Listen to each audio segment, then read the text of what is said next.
so happy Thank to you see for you. joining me. I brought you a signed book so you can have it. Yeah, over there. thank you. Yes, I left them. It's quite a tome. Thank you. Yeah, boy. It's a lot. But I got it in there. You're a good writer. Thank you.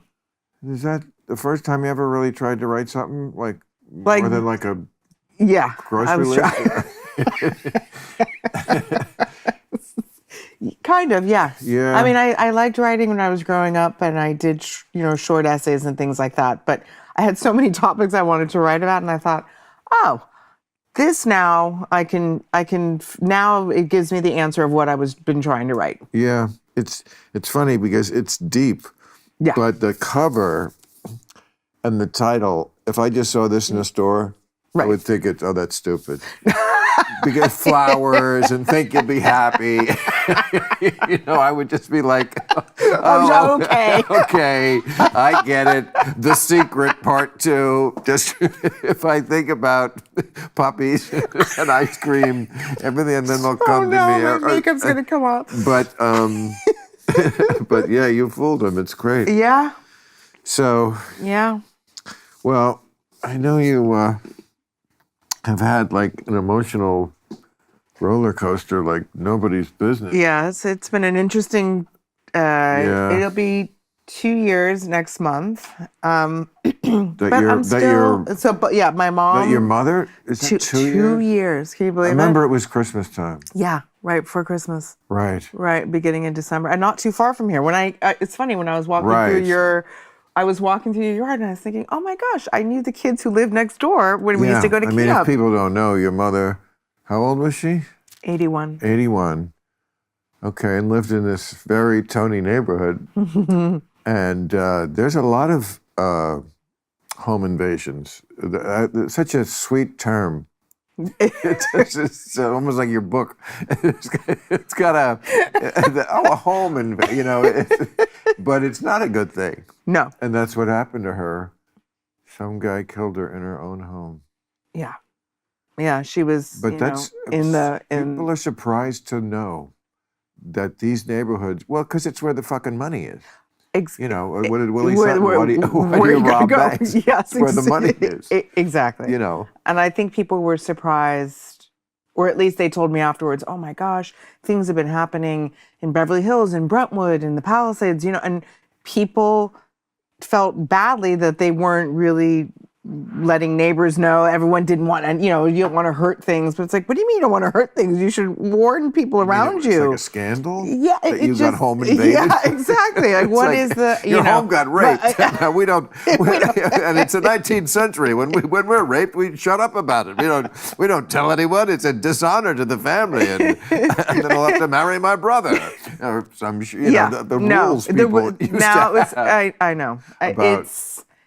It's all now, look, I always try to transmute. I shouldn't say I try to find the good in everything, but I always do try. I don't want to sit in darkness, and I don't want to sit in victimhood. I can't. I'm not, what I had to decide, Bill? I was like, I'm not going to suffer to be sane.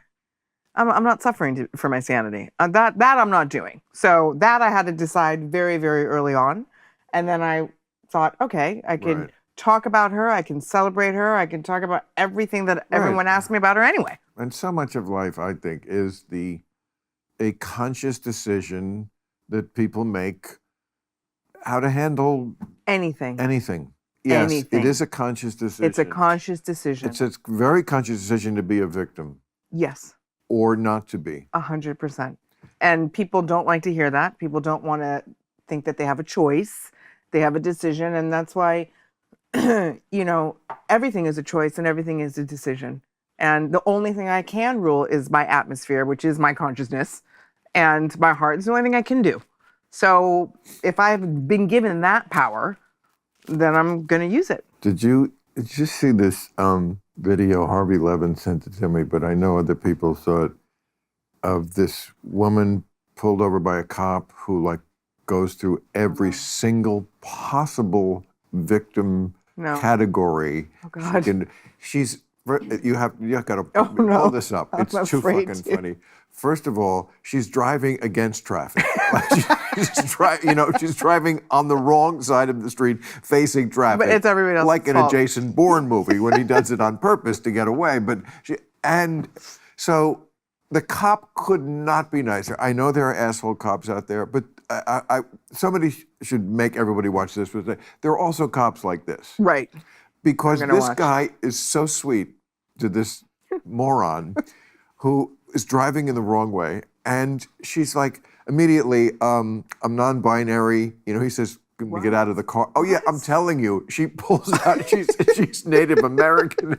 She's triggered by white people. She's so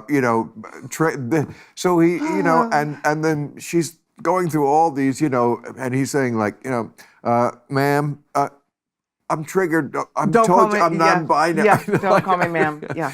And he finally says, "Look, I smell alcohol on you," because she, was driving on the wrong side. So then, when he has to cuff her, she of course goes mental and all the. But it's just such a perfect epitome of a lot of this culture, and I hate to always pin it on the kids, but it is the kids. Sorry, it's just the truth. But they just embrace this victimhood, and they're just unashamed to pull them all out, whether they fit or not. 100%. And it's the opposite. I remember once you said on your show to somebody, I forget who you had on, but you said, "I would not be sitting here right now if I spoke to my parents the way that the kids are speaking." Oh yeah. I wouldn't be sitting here. Dead. I'd be dead too. Fuck you, Mom. Oh, you kid. My mom heard that in Bristol Farms. She was at Bristol Farms years ago, and she said, "I knew that society was going to change and go downward when this 5-year-old started screaming at her mom, saying, F you, screw you, I hate you." And the mom turned around, instead of giving her, my mom would have yanked me and just walked out of the place.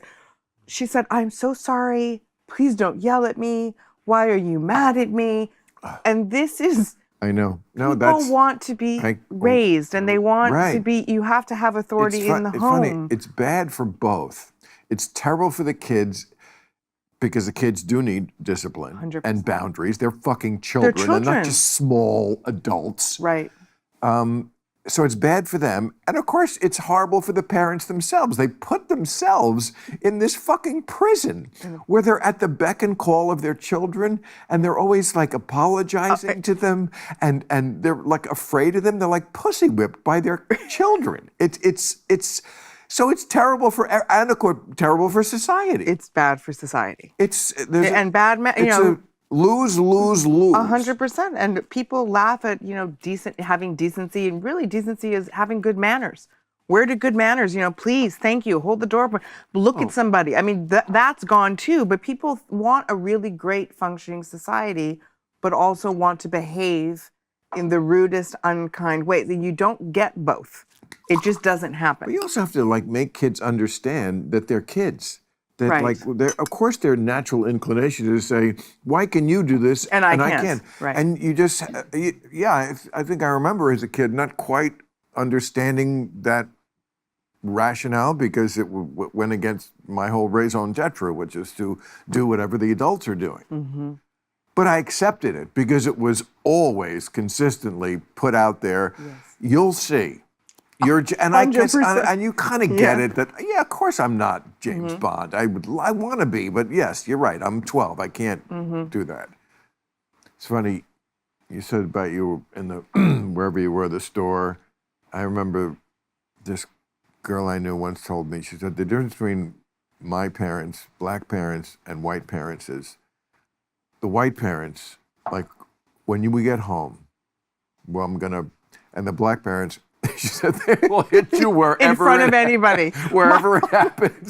The cereal aisle, it does not matter, and it's so much of a better way to do it. It's like a dog. When the dog shits on the rug, everybody who trains dogs will tell you, you can't put his nose in it 5 minutes later. No, you have to. He does not know what you're talking about. He's like, "Why are you so mad at me? I don't know." Yeah. And you have to do, and it's the same with the children, because they're very much like dogs. They're stupid, and they just have to be trained at the moment. In the moment, I remember it's Rite Aid now in Beverly Hills, but it was Thrifties when I was growing up. Thrifties. And my mom, we all had Truth or Dare. It was 10 years. We were 10 years old. It was basically a dare. It wasn't even truth. It was, who all the boys and all the girls decided what they're going to steal, what candy they could steal, and how they can get it in our backpacks and not get caught. All the boys took the things. All the girls, we ran back and we put everything back. I took a Starburst and I couldn't do it. My conscience, I couldn't do it. But my mom, all the mothers were waiting in the car. The manager of Thrifties came out, told everybody what was happening. And to your point, my mom, I swear, I put it down. I don't have anything in my backpack. She was, open it up. I go, Mom, I swear to God, I don't have anything. She goes, open it right now. And she had these beautiful bangles. And I can hear them now because she smacked me in the back of my head. Open the backpack right now. And I go, why are you hitting me in front of everybody? She said, because I'm your mother. Right. And I'm going to teach you right now that if you don't stop right now, you are going to become a person that I did not raise. You don't get to steal. You're not a thief. So you're going to stop it right now. And I remember it like it was yesterday. And thanked her for it forever because I thought, thank you. I mean, I never did anything like that again. Every time and her friends were the same, white and black at that time. If I acted up at their house, they didn't wait for Jackie to get there. Right. You know, they'd sit down. Well, in the Mad, maybe not the pilot, but the first season Mad Men, I knew I loved this show because they portrayed, this is the 60s when I was growing up, they, in such a funny way, they did it, portrayed the idea that it wasn't just your parents who could hit a child. Oh, no. It was any adult at the barbecue. The kid is acting up, 100%. and the neighbors watch the kid right in the face, and the father comes over, and he's just like, thanks, Ted. That was a nice swat you gave because it was like it takes a village. Yeah. It takes. We're the adults, and they're the kids. We're the adults, and of course, you had to have a whole different society for that to happen, where people trusted each other and thought your neighbors are good people. Whereas now, you might think, oh my God, did the neighbors vote for Trump? I wouldn't let the parent talk to my kid, let alone hit him. Yeah, and that's a terrible problem. That's a terrible problem. Yeah, and it's not us. I don't think it's really, I think it's the worst part of America. I think that if you can't have people talking because you disagree. I mean, all of our neighbors, by the way, everyone was always Republican. It didn't matter. I'm always banging that drum. And, the usual suspects, the assholes who you and I both hate. Yeah. They're always up my ass. Like I had Ted Cruz on the show. I watched it. It was great. Oh, thanks. Oh, did you get shit for that? Of course. Well, from the people you would expect it from. There's idiots who, if I have a Republican on, they're mad if they don't walk out when I introduce them and I don't immediately punch them in the nose. That's the only acceptable way. I wouldn't want that if I went on to Fox. I wouldn't want that anywhere. You have to be civil with each other and have different opinions. And it's half the country, and they're not going anywhere. No one's going anywhere. Where are any of us going? They're not. Even the fucking idiot celebrities who always threaten, if the Republican wins, nobody leaving. ever did. Shut the fuck up. We know this. But no, celebrities do that. They do, especially on the left. They threaten to leave the country all the time if the Republican wins. I don't know anyone who ever went through with it. And that was a smart decision there, I think, because you probably wouldn't have enjoyed it as much as your cushy life here in America. And exactly. Nobody's going anywhere, like you said. Nobody is self-deporting. So you're going to have to learn to talk to these people, especially since they may very well take over again. And then what? And then now you're someone who won't talk to them and you have no power. But that's not, people are in the positions they're in to do the work, and they are in positions to negotiate every day. They are in positions to sometimes compromise. A lot of the times, life is compromise. I mean, come on, who agrees on everything? I don't agree with my husband, or no one does. Nobody does. Nobody agrees. So I don't understand. They get it inside of a relationship. Right. They get that. But they can't, and it's the same way, but people are hurting because people do not want to speak to each other. So when your citizens pay you to do a job, you have to get there and do your job and talk to each other and try to make a deal and try to figure something out. But the idea of we can't speak to each other, I can't even imagine not talking to someone because of their political affiliation. I just, it's not like everyone's treating everybody as if they're a terrorist group, and that's the problem. That's a whole nother Well, everyone's problem. each side treats the other one like they're in both their favorite phrases, an existential threat. Yes. And the problem is that Trump it's not like it's wrong. Trump is an existential threat. I mean, the idea that they don't believe that whole party doesn't really believe in democracy anymore. They really only believe in elections count if we win, but only if we win. That's not sustainable. But I also see how they think a lot of the social madness on the left, the stuff you're talking about, we were just talking about with, sure, it's fine to say, fuck you, mommy. They see that as a left thing, which I think it mostly is. Yeah. And that it's a lot closer to home than democracy is. And they're not political thinkers to begin with, most people. So they see that as an existential threat. I get that. I mean, I think the one is still far more dangerous than the other, because once you do lose democracy, you don't really get it back. You don't get it back. And I think that people even said to me, there's a thing I write about in the book where I stopped this woman, I stopped this man from harassing this woman. She was an elderly woman. And everyone said, I can't believe you did that. He's unhoused. I kept saying homeless. They said, you don't say that. You say unhoused. And I said, whoa. There was a woman who was being threatened and she was in danger. I saw 5 guys with their Erewhon cups walking with their skinny jeans, and they saw the same thing I did, and they didn't stop.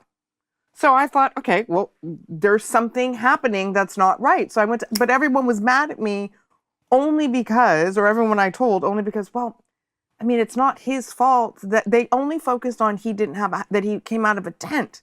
I said, what does this have to do with anything? Has to do with nothing. They're so stupid. It's ridiculous. They're so stupid. It's hypocritical. Women's rights and women's this. Well, here's a woman right here. Again, this is everything always seen through the lens of who's the victim, who's the oppressor. It's all this bullshit. It's what the bullshit that's going on now with the Israel-Hamas moral equivalency nonsense. Like, Israel is the bad guy simply because they have more money and less melanin. Right. That's all it is with the Palestinians. I always say to these people who go on, live there for a week, or try a day in Gaza, or even the Palestinian territories if you're a woman. I guarantee you will run screaming and begging to live in Tel Aviv, which resembles where you live now, with the same values and freedoms. And that's the essence of it. But they're so shallow. They only see that. Color or homeless. Homeless is a marginal group. So, we have to treat them like an endangered species and protect them in their natural environment. The sidewalk.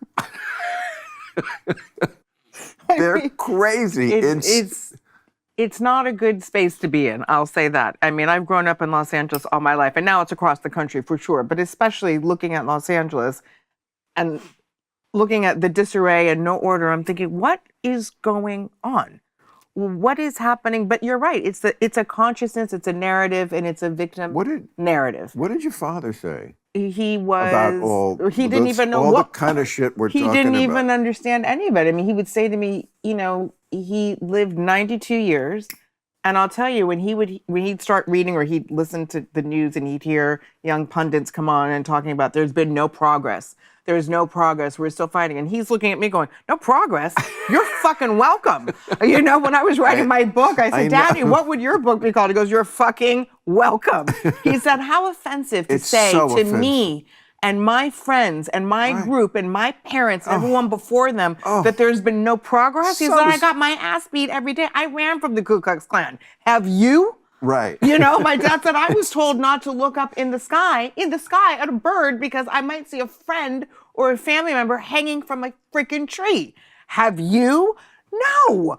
So his idea of, people don't realize that just us sitting here right now, this took a lot of work from a lot of people 100 years ago, 60 years ago, 40 years ago, to make sure that we're here sitting in freedom, having a conversation. Especially since I kissed you on the cheek, which I know was a controversy.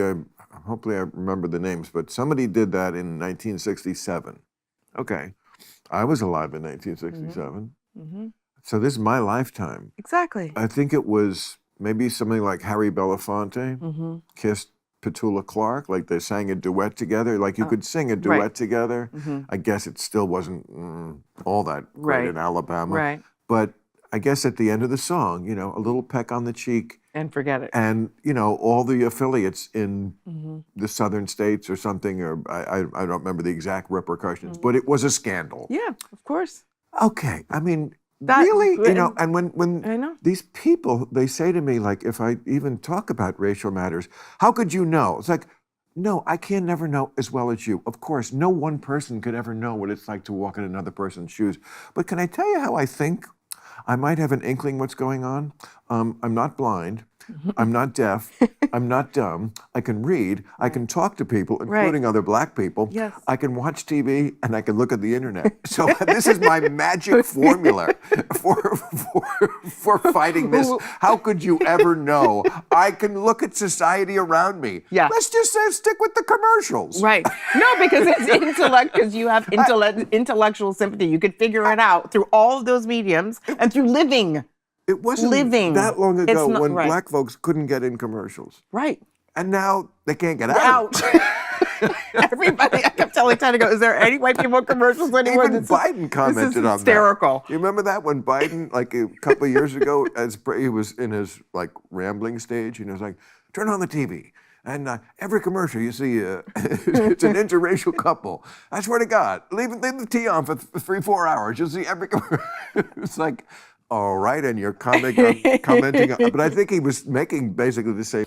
Speaking about television, at that time, I was watching, my dad loved watching The Jeffersons. I put that on for him. I was trying to make him laugh. Sure. And I said to him, I go, this wouldn't be on today. All in the Family, forget it. He said, why? This is my favorite show. And you know, it's funny, I had a friend come over from college, and and this is when I knew that everything was getting a little wonky. My mom had a picture of Carol O'Connor and my father up at the bar. They've been friends forever. I've known them since I was a kid. And my friend walked in and she goes, why would your dad take a picture with Archie Bunker? He's a racist. Oh my God. And I went, that his name is Carol O'Connor. It's not a racist. He's actually a very good friend. And it's a character and he's a bigot. And it's one of the greatest television shows that we've ever had. And it was, no. I mean, she really couldn't wrap her head around it. Yes. And I said to her finally, and this is the same group, I was just telling someone the other day, we watched Birth of a Nation. I took a film class. We had to watch the movie. I watched it 4 times. This was 1991. Well, Birth of a Nation was 1915. Oh, yes, but I was watching the movie. Yes. For your, it was one of the first. It's silent. It's silent and it's vicious and racist and at the White House and the Klan's welcome and let's support the Klan. Birth of a Nation. So it's about the Civil War? I know the Klan. Birth of a Nation maybe is right after this. Yeah, it's after. And it's celebrating like the end of Reconstruction. Oh yes, right. And just I know, and it's horrible. Yeah. But my point of bringing it up was saying I don't even I remember watching it and I remember the feelings, and we had to write about it, of course. But there was 6 black people in the class. We watched the film and we all looked at each other like, shit. Can you believe that? Right. Oh, but then we also said, thank God. Yeah. Thank God. I came later. Yes, we're after. Of course. Yeah. Thank God. Now, though, they don't want anyone seeing the movie. It's offensive. It triggers. It's important to see everything. You have to watch these movies. Guess Who's Coming to Dinner, I think is a great example. I watched it recently. It's a beautiful example. It is a beautiful movie. Of just... Yeah. The mother is fighting for love, and the father is being protective, saying, I'm not a racist, but I don't think this is going to work. I don't think you're going to be happy, and I don't think you're going to be safe. And that is okay to say and not be called a racist. 1967 was that movie. Yep. Same year as The Kiss. Yeah. From Harry Belafonte. Right. So that's, and they were, for people who don't know or don't remember, they were a couple in San Francisco. So, I mean, but San Francisco, again, the liberalest place on earth, right? And Spencer Tracy is a liberal. You know, it's perfect casting because Katharine Hepburn and Spencer Tracy, they have such gravitas. Yep. And of course, this was the autumn of their careers. And, you know, And young Sydney, and, you know, Sydney Yes. Poitier looking great and dapper. And But, you know, Kate and Spencer were lifelong lovers. Oh, yeah. Illicitly. Yeah. Because he was married and Catholic. Yep. And you couldn't get divorced. Right. So they were basically with each other for something like 28 years, but on the sly. Right. I mean, that's the world we lived in. That's right. So when she's crying on camera, it's so real. You know, there's so much going on underneath the surface. Underneath, right. And then, of course, Sidney Poitier is just impossibly gorgeous. And Just everything. Everything about that movie is... the daughter, I'm not trying to be mean. Don't be mean, But I don't, Bill. don't be mean. I don't remember Bill, her ever, don't be mean. I don't remember her ever working again. I'm not saying she was bad. I'm just saying, like, if we have these 4 leads, there's one that was not maybe quite as strong as Hepburn and Tracy and Poitier. But look at the competition. But it's a tough role to fill. It really is. I mean, but what a great classic film. And I think everybody should rewatch all the classic movies to understand our history, to understand us as moving forward in society, and to be able to say, you can't look at people, even if you don't know them, who lived in that era and say there's no progress. It's just not true. It's just, and you can't run a society or build as a society or grow if you're just spewing lies all the time about everything, and especially about history. It's not okay. And it's coming from both sides, and it's not cool. What do you think of Candace Owens? I think she has a brilliant voice, and I tell every Black conservative who is looking for a voice that they should listen to Candy. You know, I don't listen to her all the time, but what I have heard, I'm like, why?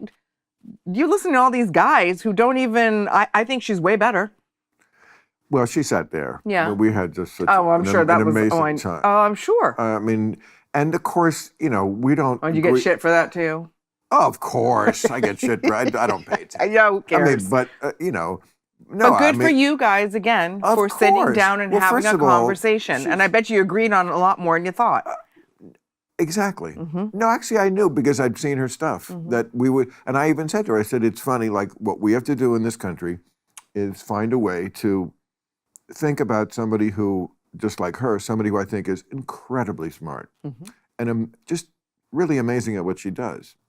And I can agree with you on A, B, C, D, and E. And I'm thinking, and I told her, I said, when I do agree with you, there's nobody I'd rather see nail somebody than you. Right. You just tickle my exact bone that I need.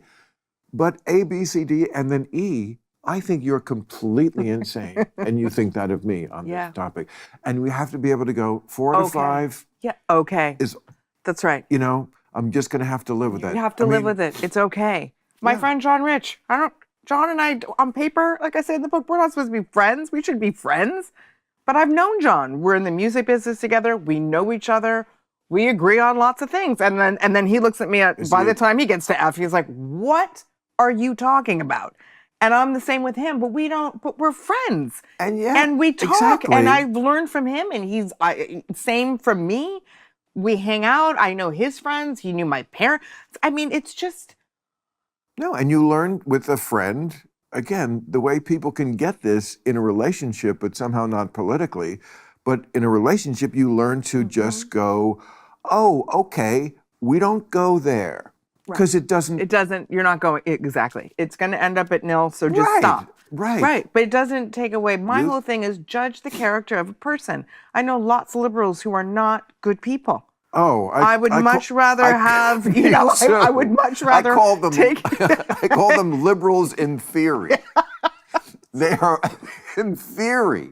They love the theory and the cause. They're always up for the right cause. Yeah. But they live, and they hate privilege. But then they live on these clouds of gaseous nonsense. I always say the greatest privilege is the privilege to be impractical.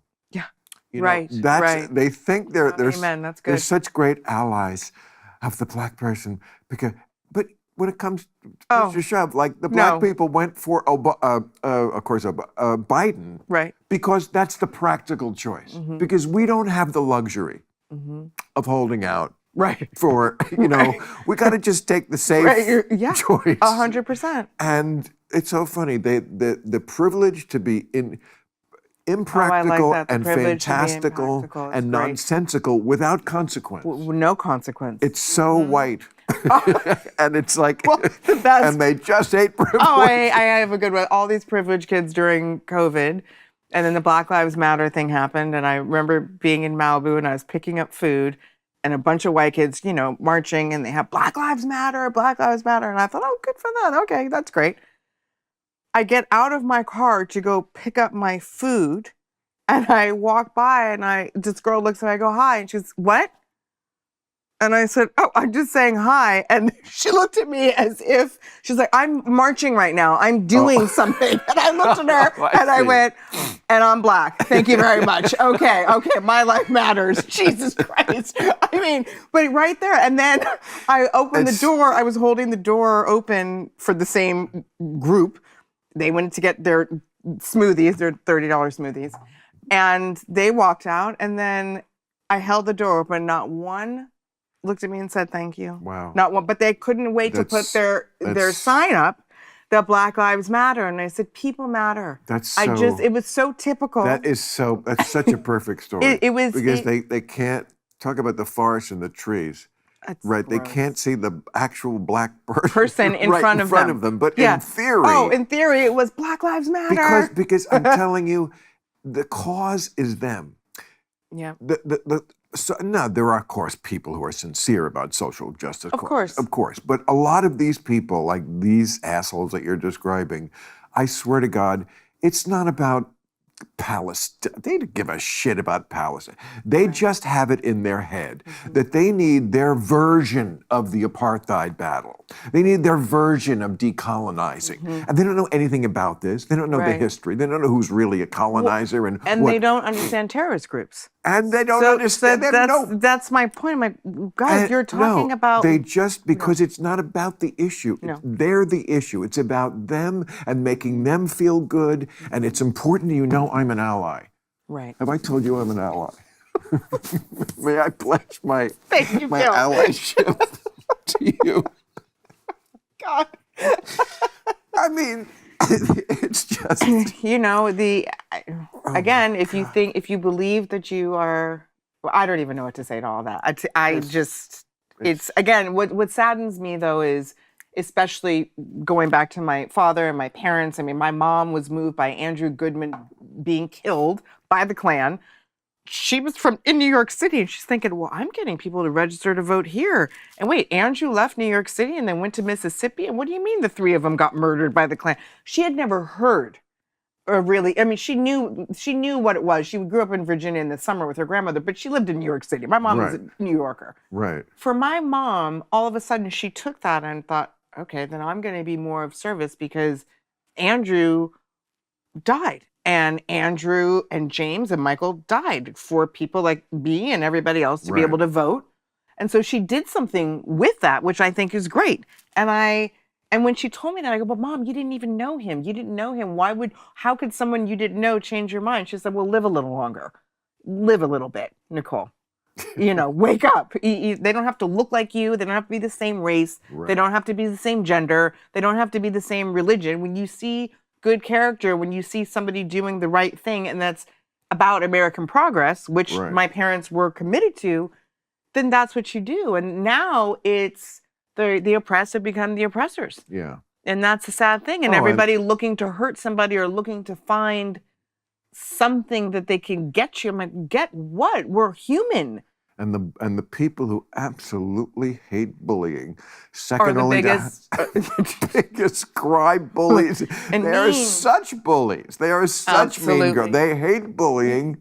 And they hate privilege. Boy, if there's one thing I hate more than privilege, it's bullying. Now shut up and let me cancel you. I remember. I have another good one for you. So Ted's daughter, Sarah, I had just gotten engaged to Ted. I was moving to the Bahamas, and she got in trouble at school. And I said, well, what happened? She said, well, I was fighting with these girls because they wrote terrible things about me on Facebook and they said this and that. So it was all this bullying. I was like, oh God. So she said, I don't want my parents to know, so you go up to the principal. Well, I went to the principal's office at Beverly High. The principal was my former coach. Like, that's just, he was a football coach when I was at Beverly, and then he became the principal. I'm in the office. We go through the whole thing, and all the girls are denying it. I said, can you open your computers, please? Because I don't have time. Open your computers. The mothers are there, and the mothers, to your point, my daughter did nothing. Of course. I said, then if that's the case, I don't know why we're here, but open the computer. Of course, all the shit's there, trash is there. So Sarah got a little, cocky, and she was like, because I said, see, this is bullshit. You need to apologize. And everyone did. And then Sarah kind of sat up, and I grabbed her. I became my mother, and I go, and let me tell you something. Yeah. If I find out that you are hurting people on purpose, if I find out that you're bullying anybody, I'm going to beat your ass. And the principal looks at me and goes, you can't say that anymore. I go, I just said it. I'm going to beat your ass. Sarah, I mean it. And I remember she went home and she looked at Todd like, oh, wow, you're really marrying her? It's like, yes. But I told her that day, I go, this is not happening. Because I knew I knew that she felt great. She felt grand. I caught the other kids and I saw it in her eyes. Oh, she's about to go do this. Nope.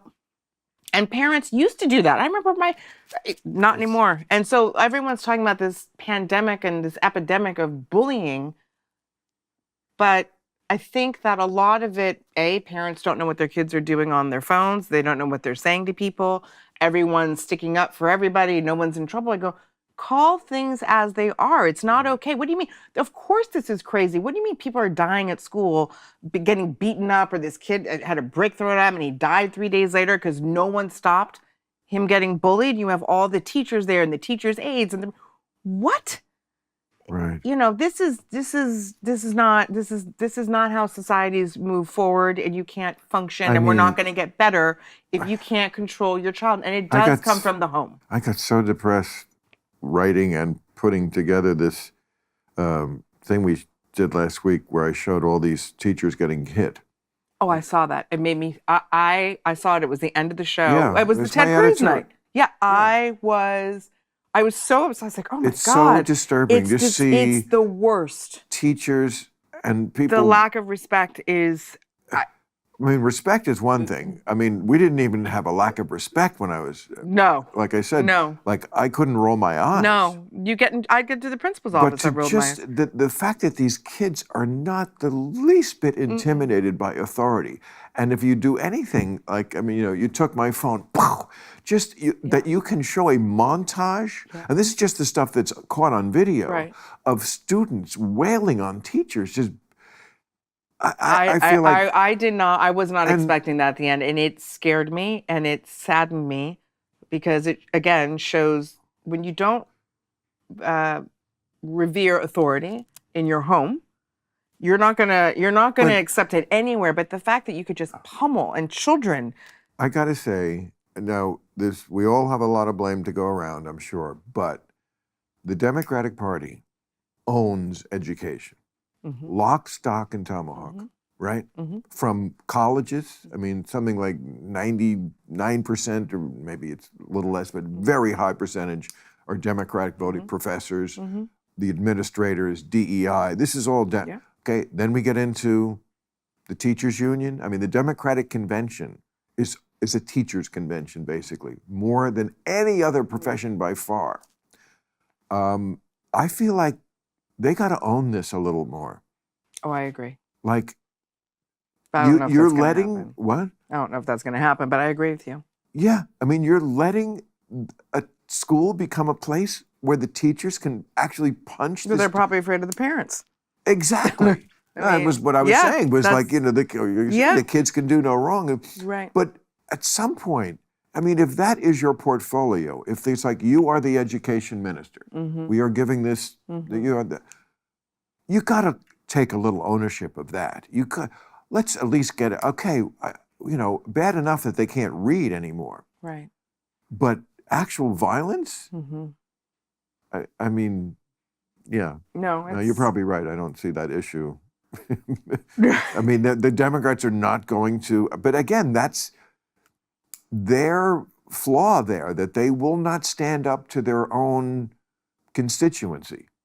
Right. You know, they can't. No. And my sister's a teacher. You know, I mean, I have the greatest affection for teachers. And me too. And that's one reason I showed all that. It's like, could you people please have a little compassion? Have compassion for the Fucking greatest, teachers yeah, who are for getting, the people who change the lives of your children and for the better. they're getting beaten up for it. They're the greatest. Teachers are the best. I wasn't a teacher, but I taught the social behavior class down in South Central, and my mom would always go down and tutor and do these things. And there was such a reverence for me for teachers, because my mom made sure that she told me every day, like, these people get up every day to deal with all your stuff. And the sad thing is that now I feel bad for teachers, because they're supposed to teach, and then they're supposed to be the parent, then they're supposed to be the psychologist and the sociologist, and everybody down. They are there to teach. Your child needs to get in the class, sit down, pay attention, do this, but they're there to serve, and we don't look at them, or we don't give them the credit that they deserve. They are serving. Or credit at all, like at the store. Right. Because they don't even have enough money in these budgets very often. And the teachers, I've seen this many times, say, I have to buy the school supplies. The teacher who gets a pretty shit salary to begin with. Yeah. And then, you know, has to buy, I mean, I was just talking to my cousin in New York, and they're buying supplies for their daughter's books. I mean, school. Yeah, everything. Some of these sex books for 5-year-olds Bill, are not cheap. You need to run the country here. Can you imagine? I think you'd be great. I think I'd be too. I do. I think I could step into that job tomorrow. So could you. We would be totally great. But, you know, that's the hard part is getting elected. It's not, I mean, not that presidency is easy, but it's a lot easier than getting elected. Getting elected, going through that steeplechase of the political parties, the stupid populists, I mean, the fucking electoral college. It's just like, that's why I know Obama, somebody we both are huge. I mean, you worked for him. You were the ambassador. And I gave him $1 million, you know. I mean, we're big fans. And I think one reason is because just the political skill, you know, to get elected as the first black president, that is, I mean, that takes a lot. Well, and he was I think a really great president, but just the skill to get there, and then that is, you know, I mean, disciplined. He's so disciplined. Like, and everyone thinks that, you could just get there, and that's the difference with him. Yes. Is that people don't understand the discipline that man has. I was the first one to say he was the Jackie Robinson, and 100%. Because the analogy was that Jackie Robinson had to never take the bait. That was the deal from Branch Rickey. It's like, they're going to come after you. They're going to say the worst things. And Obama, you know, I mean, and he never took the bait. Never took the bait. Jesse Owens didn't take the bait. Hank Aaron didn't take the bait. Right. And again, progress. And everyone now gets all these deals. I'm like, yeah, you're welcome. Again, for all the men who came before you who were spit on, had death threats, went through real trauma and real shit, never talked about it. I mean, that's why I always tell people, like, I do think that I respect everyone getting, you know, being nervous, or I'm not judging anybody for how they feel. However, or anything. If they say, I'm triggered by this or I'm doing this, my whole point is, do not forget, you know, Jesse Owens ran in front of Hitler. Yes. I think he had every reason in that moment to say, I'm out. Right. I'm triggered. I'm scared. But he again, the discipline. I just like studying people who were so disciplined and faced the worst that you can imagine, and still decided to say, I'm going. And I'm fast on every level. I don't care if they're an athlete, a first responder. Again, first responders. Even going back to my mom, that place was a shit show. You know, from what I heard, for an hour of the call, the Beverly Hills Police getting the call, getting to the house. I had all of them at my parents' memorial. I had the police chief there. I had the officer who rode in the ambulance with my mother to the hospital. I honored all of them. I had law enforcement in the front row. They should be in the front row. Right. And None of them look like, well, they actually did look like my mom because my mom is mixed. But the whole point is everyone was like, oh, I go, yeah, these are all white cops, guys, by the way. And everyone showed up. The paramedics showed up. The fire department showed up. Everyone was there in 8 minutes. And what they saw and what they had to do. 8 minutes. 8 minutes. And but guiding me, I had to talk to them every day for months and months. And one of the officers said to me, and this is why I wanted him at the memorial with me. He said, he rode in the ambulance with my mom and he told me how strong she was and got her to the hospital and she didn't make it through surgery, obviously. But I just looked at these people like, thank you, thank you, thank you. And not only because of my mom, I've been like this about law enforcement forever. We all forget, of course, there are bad apples everywhere. And of course, Black people have had the worst history with police officers. We know that. Of course. I'm not denying any of that. But to continuously judge, no one wants to be judged by a group. Nobody does. So Black men get that way of like, well, I don't want to be judged because of these people. Nobody does. So everybody just take a beat for a second and remember, I had this Black woman say, people forget that police officers look like me too. And she said, and I have children and I have a husband and I go in when your shit falls apart. If someone's getting raped, someone's getting hurt, who do you call? Me. And I run in. And then everyone says, F you later to all of us. So it's just a reminder of. No, there's, it's in the statistics. I mean, if you look at the number of young black men killed, it's ridiculously higher than other minority groups. 100%. But they're not being killed by white supremacists. And it's the police who have to deal with that. Right. And they should have started doing this a long time ago. And they're doing it though. Yes, and also generations change. They do change. I mean, I've made this point many times. To anyone like under 30, even 40 at this point, most of the country, not all, not everyone, but for most of the country, certainly in any city, the most unhip thing you can be is racist. That wasn't the case 30 years ago. It just wasn't. Yeah. It's just, so, when I saw that cop dealing with the non-binary indigenous triggered lady, and he's just being super nice, I'm like, that is just a young guy. Yeah. Here, well, I don't know where it is actually where this took place, but it's just a guy of his generation, and he's of the same generation. Right. He gets the non-binary thing. He doesn't hear it. Exactly. He's not some old Southern sheriff who's like, what's up, boy? You're half a woman, and this is not today. He's a young guy who grew up with the same influences that the girl did. They're about the same age. They're both probably 30. Right. And it's a different time. It's a different world. We have to be able to keep saying that. Like that Black female officer was saying to me, it's a different time. You didn't see me in this 30 years ago. I must say, the fact that they got there in 8 minutes is just perfect evidence of one of my themes I'm hitting lately or thinking about, which is the Democrats are fighting the last war. They're obsessed with race. And it's really about class. It's about money. It's the fact that they got to a Black woman in 8 minutes. Yeah. Okay, that's not the case with most Black women or most anybody. It's the fact that she lives in Beverly Hills. Exactly.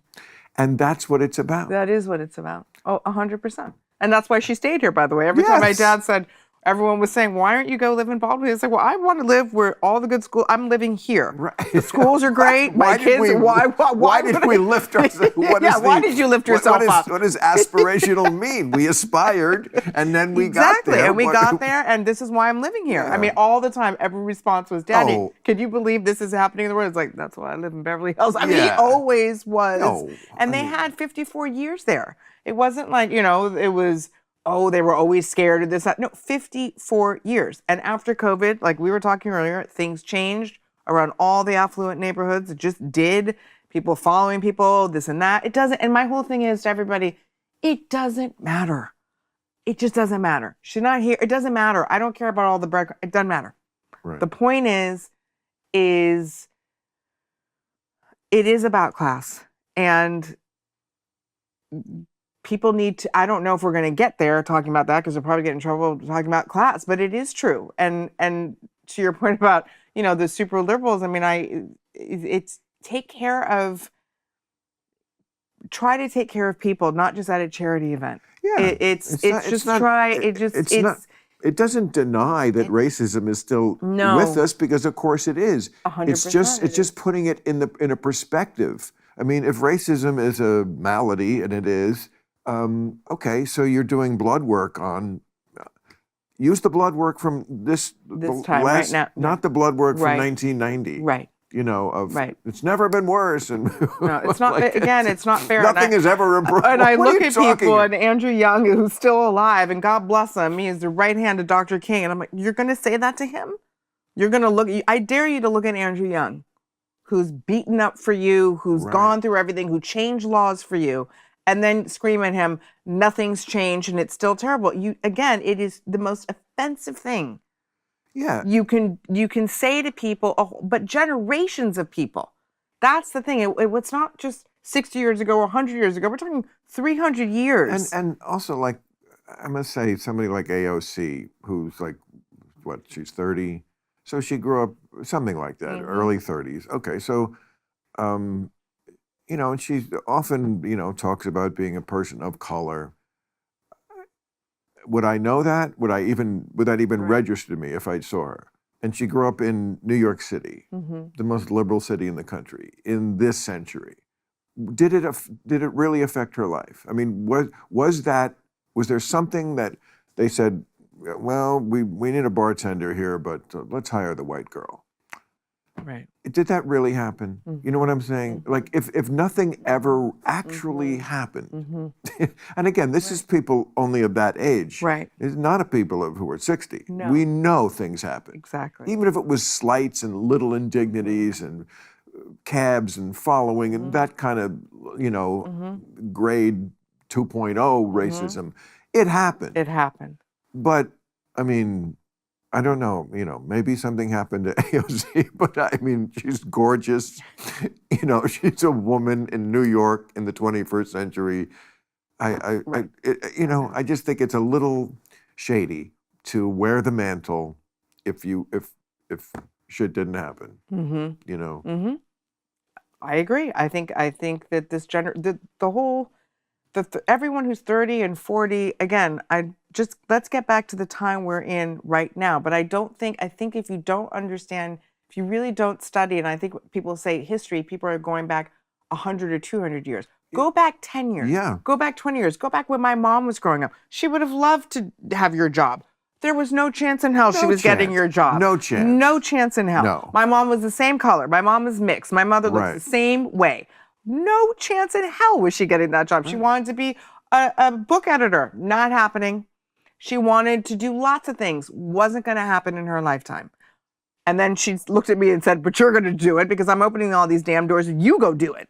I mean, I'm watching this HBO series, The Gilded Age. Have you seen it? I saw a little bit. I've only seen the promos of it. I'm liking it. I mean, I watched the first season. It's a real HBO production. The production value is just like off the charts. I mean, they recreate the 1880s. Right. I mean, it looks like it cost $1 trillion. But it's not my money, or maybe it could be more of my money if they weren't wasting it on this. No, but and like it's so interesting because all these characters, and this is only 1880, so I mean that's like a century and a half. No, is that? So 1880. Where were we? Oh, it's I'm bad at math. Yeah, not even. So their mindset and their values are just so crazily different. Like first of all, the people who have money have servants, and I mean like liveried servants in these like Revolutionary War outfits that come. Even there's like the super rich people on Fifth Avenue, and right across the street lives these two spinsters. But even they have servants and people who live in the basement, like 4 or 5 people, like Titanic, like below deck, and that's just the way it is. And the young girl, she wants to like teach, like volunteer teaching art school or something. And it's like the aunt is like, I will not have you do that. It's because she's working, you know, just like the values of there's a gay couple, and of course they have to like completely keep it on the down low. I mean, they can't, you'll be killed. And they have to marry, you know, a woman. Yep. I mean, it's not that many generations ago, and it's like from it seems it's like 1 million years right. It seems BC. like that's right. And not to mention the black character, of course. There's and she, of course, she's a free woman. It's after the Civil War, but you know, free to associate with. Right, you know, exactly. I mean, it's just like. But I think that having these shows, thank God, if people are watching them, hopefully, I mean, you think by this time between Bridgerton and everything else and this show, people understand about class. I mean, even the Titanic. I rewatched the Titanic the other day. I go, there's not a black person on this ship. Right. Yeah. And it was about class. Yeah, because the Irish were the blacks. Exactly. And I remind everybody, go, there's not a black person on that ship. Right. The rich ones got off first. Remember that. The rich ones got off first. The ones who were on the bottom, the last ones, good luck. The ship is going to sink with you. Right. I mean, you know, but it's been that way. Yeah, I remember the great line when the ship is going down and Billy Zane, who's just deliciously awful as the evil he was really husband, boyfriend, and somebody says, half the people on this ship are going to die. And he goes, not the better half. It's like, exactly. But the way, like in The Gilded Age, it just shows it never sort of entered their mind. They were so structured into like this caste system. Like, we are the people of New York. We came over on the Mayflower, and that's who we are. We're old New York, and we have the money. And these other people, that's their station in life. There's another plot line where some girl gets into society, but her father is a servant. And that's a scandal. He can't be he can't be in the same room. Right. You would find out I mean, and this, I assume, I know the history of the era. That's how people were. That's how they thought. And they will look back on this time, I assume, and we will look just as crazy. Batshit crazy. Yeah. Because we actually have everything that's great. And I know. That was a good. Right. This isn't, again, nothing's perfect. No country is perfect. I always ask people, please show me the country that got it all right, and I'll follow. Please show me that, because I haven't seen one. No. So everyone who's talking about, please compare us to everyone else. Stop it. Stop. And wherever you moved, even if it looked pretty great from the beginning, if you're there for long enough, there will be things that bug you. I promise you, there will be things in Stockholm that will drive you fucking crazy. Like, we're having fish again, or whatever. I used to land in LAX with my parents, and I would say, oh, we're back in Los Angeles. From anywhere, to your point. I could have been from Paris, I could have been from New York, I could have been from Tanzania.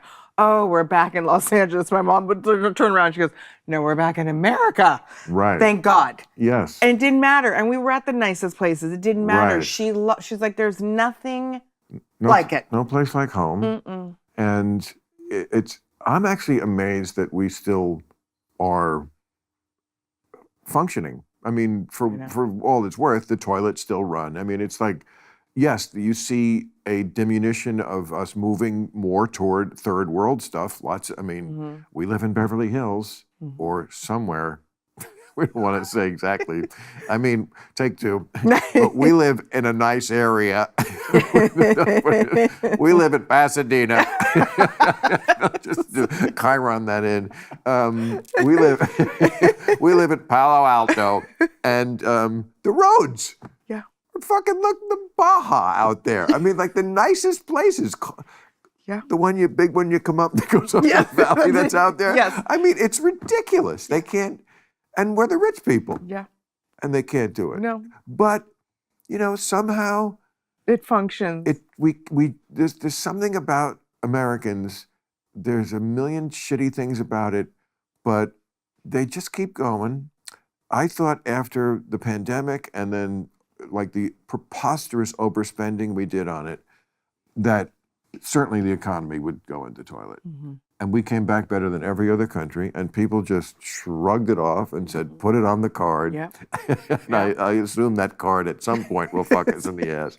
I mean, the inflation does. Yeah, yeah. But we just seem to keep going, and life itself, you know, our lives are still cushy. It hasn't, you know, we're still in a glass bottom boat looking at a shark. Right. We're not quite in the water. We feel like we yes. could be. Yes. Like January 20th, 2025 is a day when I feel like the shark might come out. Yeah, it might like come in up. Jaws, the shark will actually attack the boat. Oh, Jesus. And then we'll really be fucked. But yeah, I mean, you know, I think what you said is true about even during COVID, and we came back better than ever. That's Americans. It is our spirit of America. It's just the spirit of yes. I don't know where we get it. I don't know what it is, but we have it. People come here for that. I mean, look at your father. Look what he from zero, from literally starting at zero, negative. Yeah. And to the Black Godfather, to being the ultimate power broker and it was his thing of, okay, you know, he had, you know, people get offended by this saying now too. And I was like, really, does that offend you? You know, he finished his by saying, it is what it is. Now, what are you going to do about it? Right. And he lived his life that way. He loved being alive. So did my mom. And he was like, weren't you scared? Weren't you this? Weren't you that? He goes, yes. And I still lived. Right. Yes, I was afraid. And yes, it wasn't fair. But you know what? You keep going and you keep chipping at it. And history will prove to you it does get better if you're going the right way. You just have to keep chipping at it. I love the thing you wrote in, I'm just remembering this now. What was it? Some magazine about the three. Oh, yes. The Rolling Stones. Yeah, about Jerry Moss from A&M Records. And no, I always knew the name Jerry Moss because Albert and Moss. I mean, when I was a kid, Herb Albert had, you know, This Guy's in Love with You was the number one best song. Yep. And A&M Records. I would see that on a lot of records. A&M was a big, and I, Huge. you know, was a kid who was interested in that kind of stuff. Albert and Moss. So that was your father's great Best buddy, friend. and then some other Jew. Yeah, and Abe Summer. Abe Summer. And Abe was their lawyer, and they all met in New York before they all got married. They ended up moving here, and then all married, had children. We're all still friends. All the kids, all of us are still friends. So we all grew up with each other. And how crazy that I was afraid to call them to say that my dad was dying and had passed away on Sunday. The first 3 calls I was going to call Quincy, Jerry, and Abe. Quincy and Abe Jones, and Jerry yeah. and Abe and Jerry passed. So my dad dies Sunday, Jerry dies Tuesday. Right. I'm like, you've got to, what is this? It was, but then at the same time, I thought, of course they did. Well, Of course they did, and it's just life, and it is what it is. But the beauty of the reason I wrote that in Rolling Stone was because I loved that Jerry and my dad, again, different backgrounds, different people, and they had so much more in common, which they focused on. And then my dad, you know, one of his sayings was, I don't have problems, I have friends. And he wasn't trying to poo-poo away problems, but he was saying, thank God I have good friends who actually show up. Yeah. And Jerry showed up. I mean, when my dad was overstretched and making mistakes and too many businesses and everything fell, everything went away. And Jerry and Joe Smith and a bunch of people, but Jerry was the one who said, he and Herb wrote a check, gave it to my father, said, look at the contract when you get home. And my dad's like, this is not a contract. What is this? And I wanted to write that in because they said, you know, write about your dad and to honor him. And then I had to put them in there also because they were a part of my life and they raised me too. You know that Thomas Jefferson and John Adams died on the same day? Did you know that? I did not know that. You know what day it was? Exactly 50 years from July 4th, 1776. How weird is that? That is weird. The two Yeah. And I did not know that. Adams' last words were, thank God Jefferson lives. The joke was on him because he lived back then before they communicated and he's stupid. Now we'd know right away. All right. Okay. I am so happy we did this. Thank you. I mean, Let's do a fucking show. What's up, How buddy? are you? I'm good. How you doing? You look the same as ever. So do you. Really, you do. You have the same exact look. Yeah? I mean, I haven't seen you in person in forever. It's been a minute. I feel like the last time I saw you was like, if it wasn't McFarlane's birthday party, Probably. maybe at like, do you remember that? Maybe the Chateau? It feels like the last time I really saw you in person. Maybe after that at the Emmys, something Emmys. I mean, Seth and I, who I adore so much, and some of his paraphernalia is around here somewhere. Yeah. But one birthday party, we did have a big fight about it because it was COVID, you know, and he was like, he was a COVID paranoid. I'm sorry, I love him, but I think that's my view. He would say, I'm whatever, I'm not an anti-vaxxer at all. But, you know, we've had that. We once had a screaming match in the middle of the Tower Bar over dinner about this. But that's what friends do. I think Real friends talk. And sometimes yell, and then you come back to loving. Yeah, I've always valued civil discourse. I brought some weed. I know you like weed. Do you have your own weed? I grow it here. You do? Yeah. Right? I mean, probably 10 feet away, there's a pot plant growing. You're kidding. What kind of, is it like, what do you have, indicas? What do you like? Well, you know, I have an old friend who went to prison for pot, Todd McCormick. He's a kind of famous pot revolutionary. Yeah. Done a lot, as much as anyone for the cause.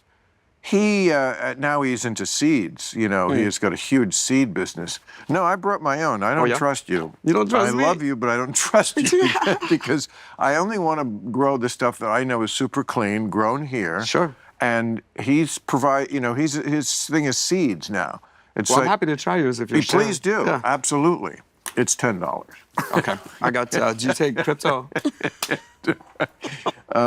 Here, we don't have to share like it's the 60s. We can just do too far away. Isn't that the best part? Like, I remember super illegal weed, and I remember, like, don't you remember when, like, I feel like it was the early 90s, Woody Harrelson got arrested for, like, planting weed. Don't you remember this? Not weed, hemp. Yeah, just hemp. Don't you remember? But, I mean, the reason why that's a whole different kettle of fish is that he was making the point that hemp, which is also illegal, not weed. And if you don't believe me, try to get high on it. Yeah. Yeah. It's a cousin of weed, but, you know, it was used to, the parchment that the Declaration of Independence or the Constitution or some old document is signed on it. Yeah. And you can use it to make a sailboat, you can use it to make a parachute, you know. You can't use it to get high without a lot of chemical processing.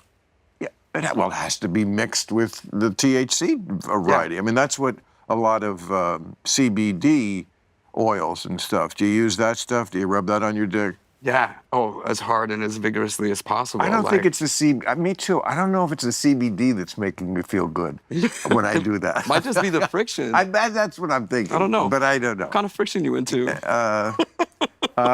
Not the kind with the Hollywood community, but there's certainly I'll plenty. tell you what, Bill. Like, that's why I don't go to anybody's house. I stay home. I don't talk on the press line. I mean, not like that, but I kind of just never, really early on, I just recognized before everybody was sort of toxified by social media in general or empowered to speak their most immediate reaction without any Speak their truth.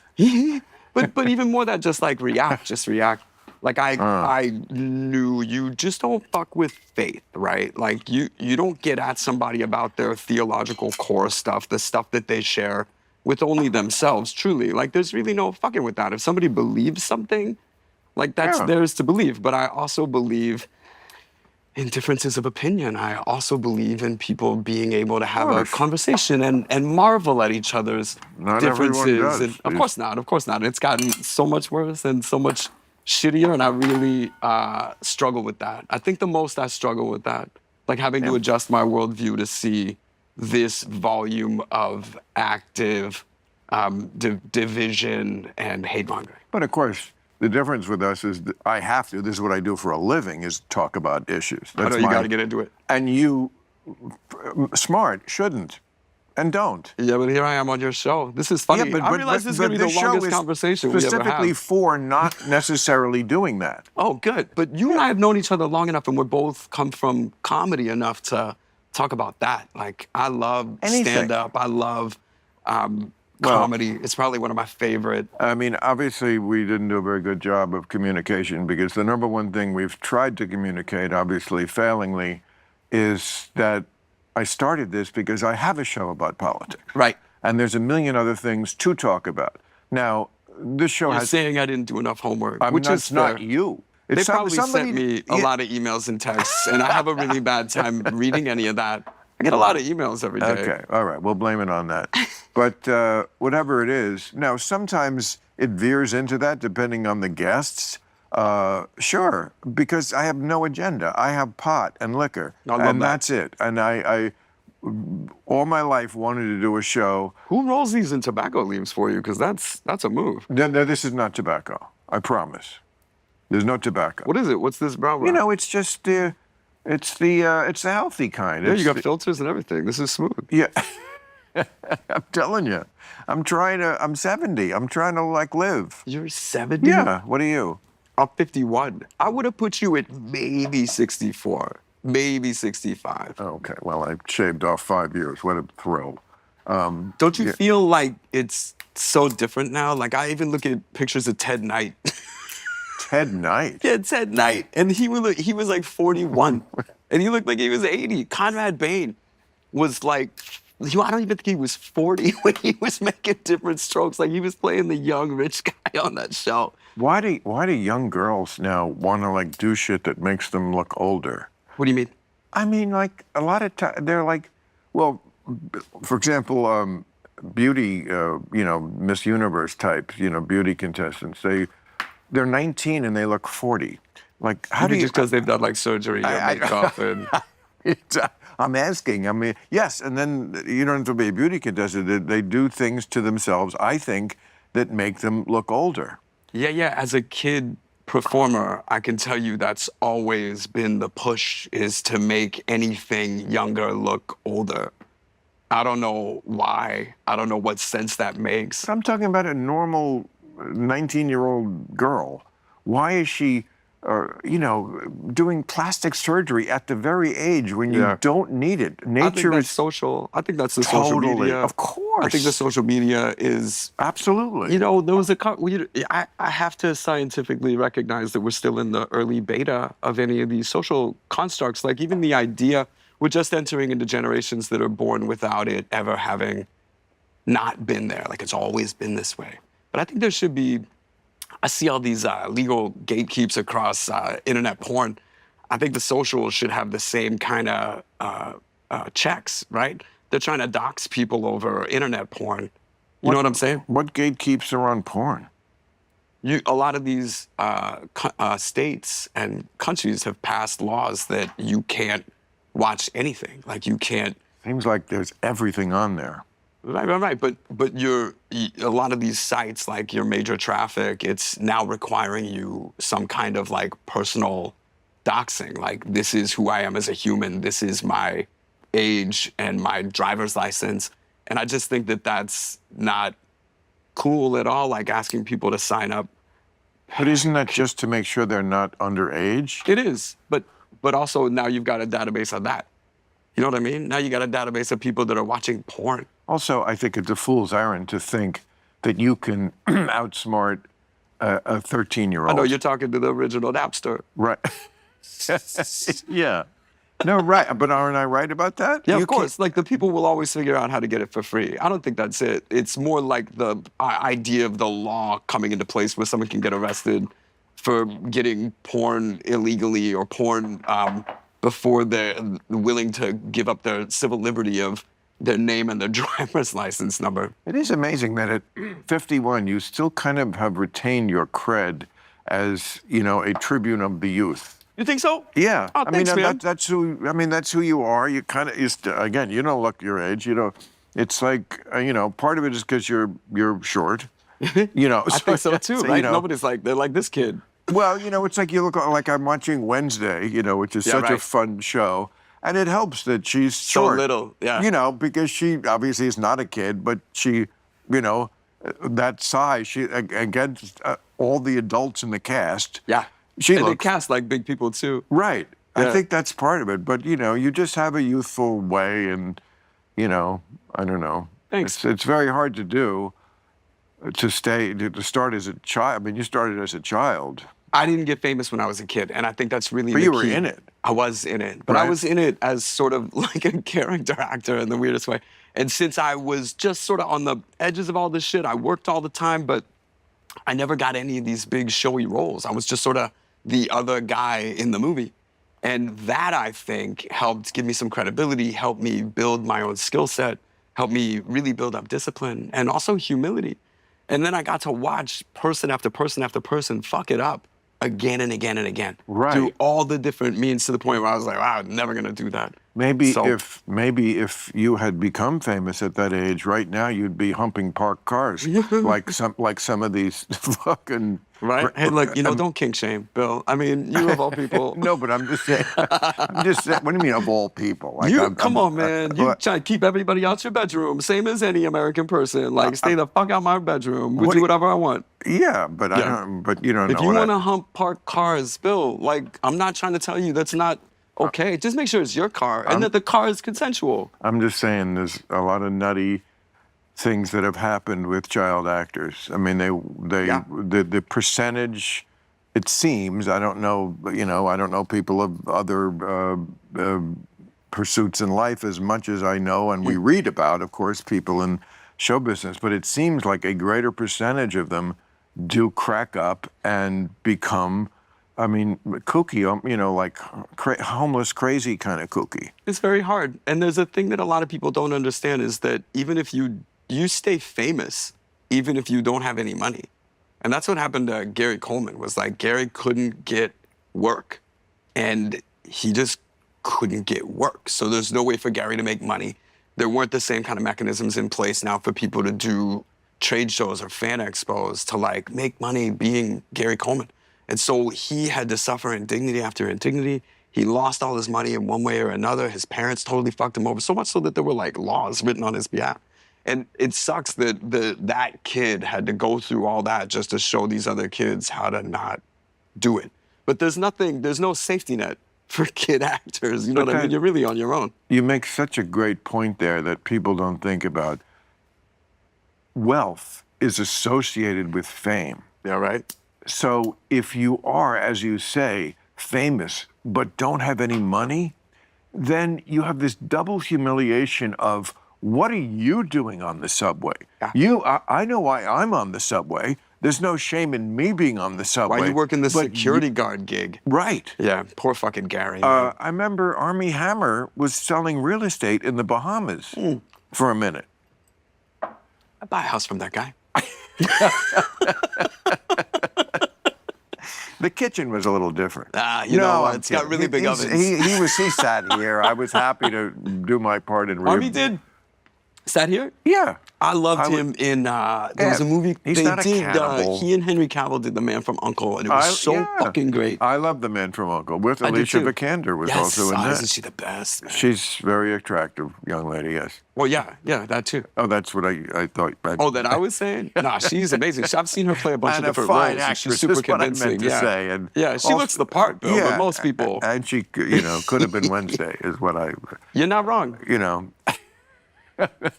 No, that girl's Jenna Ortega. She's perfect for that part. She Have you met her? Kills it. No, Me neither.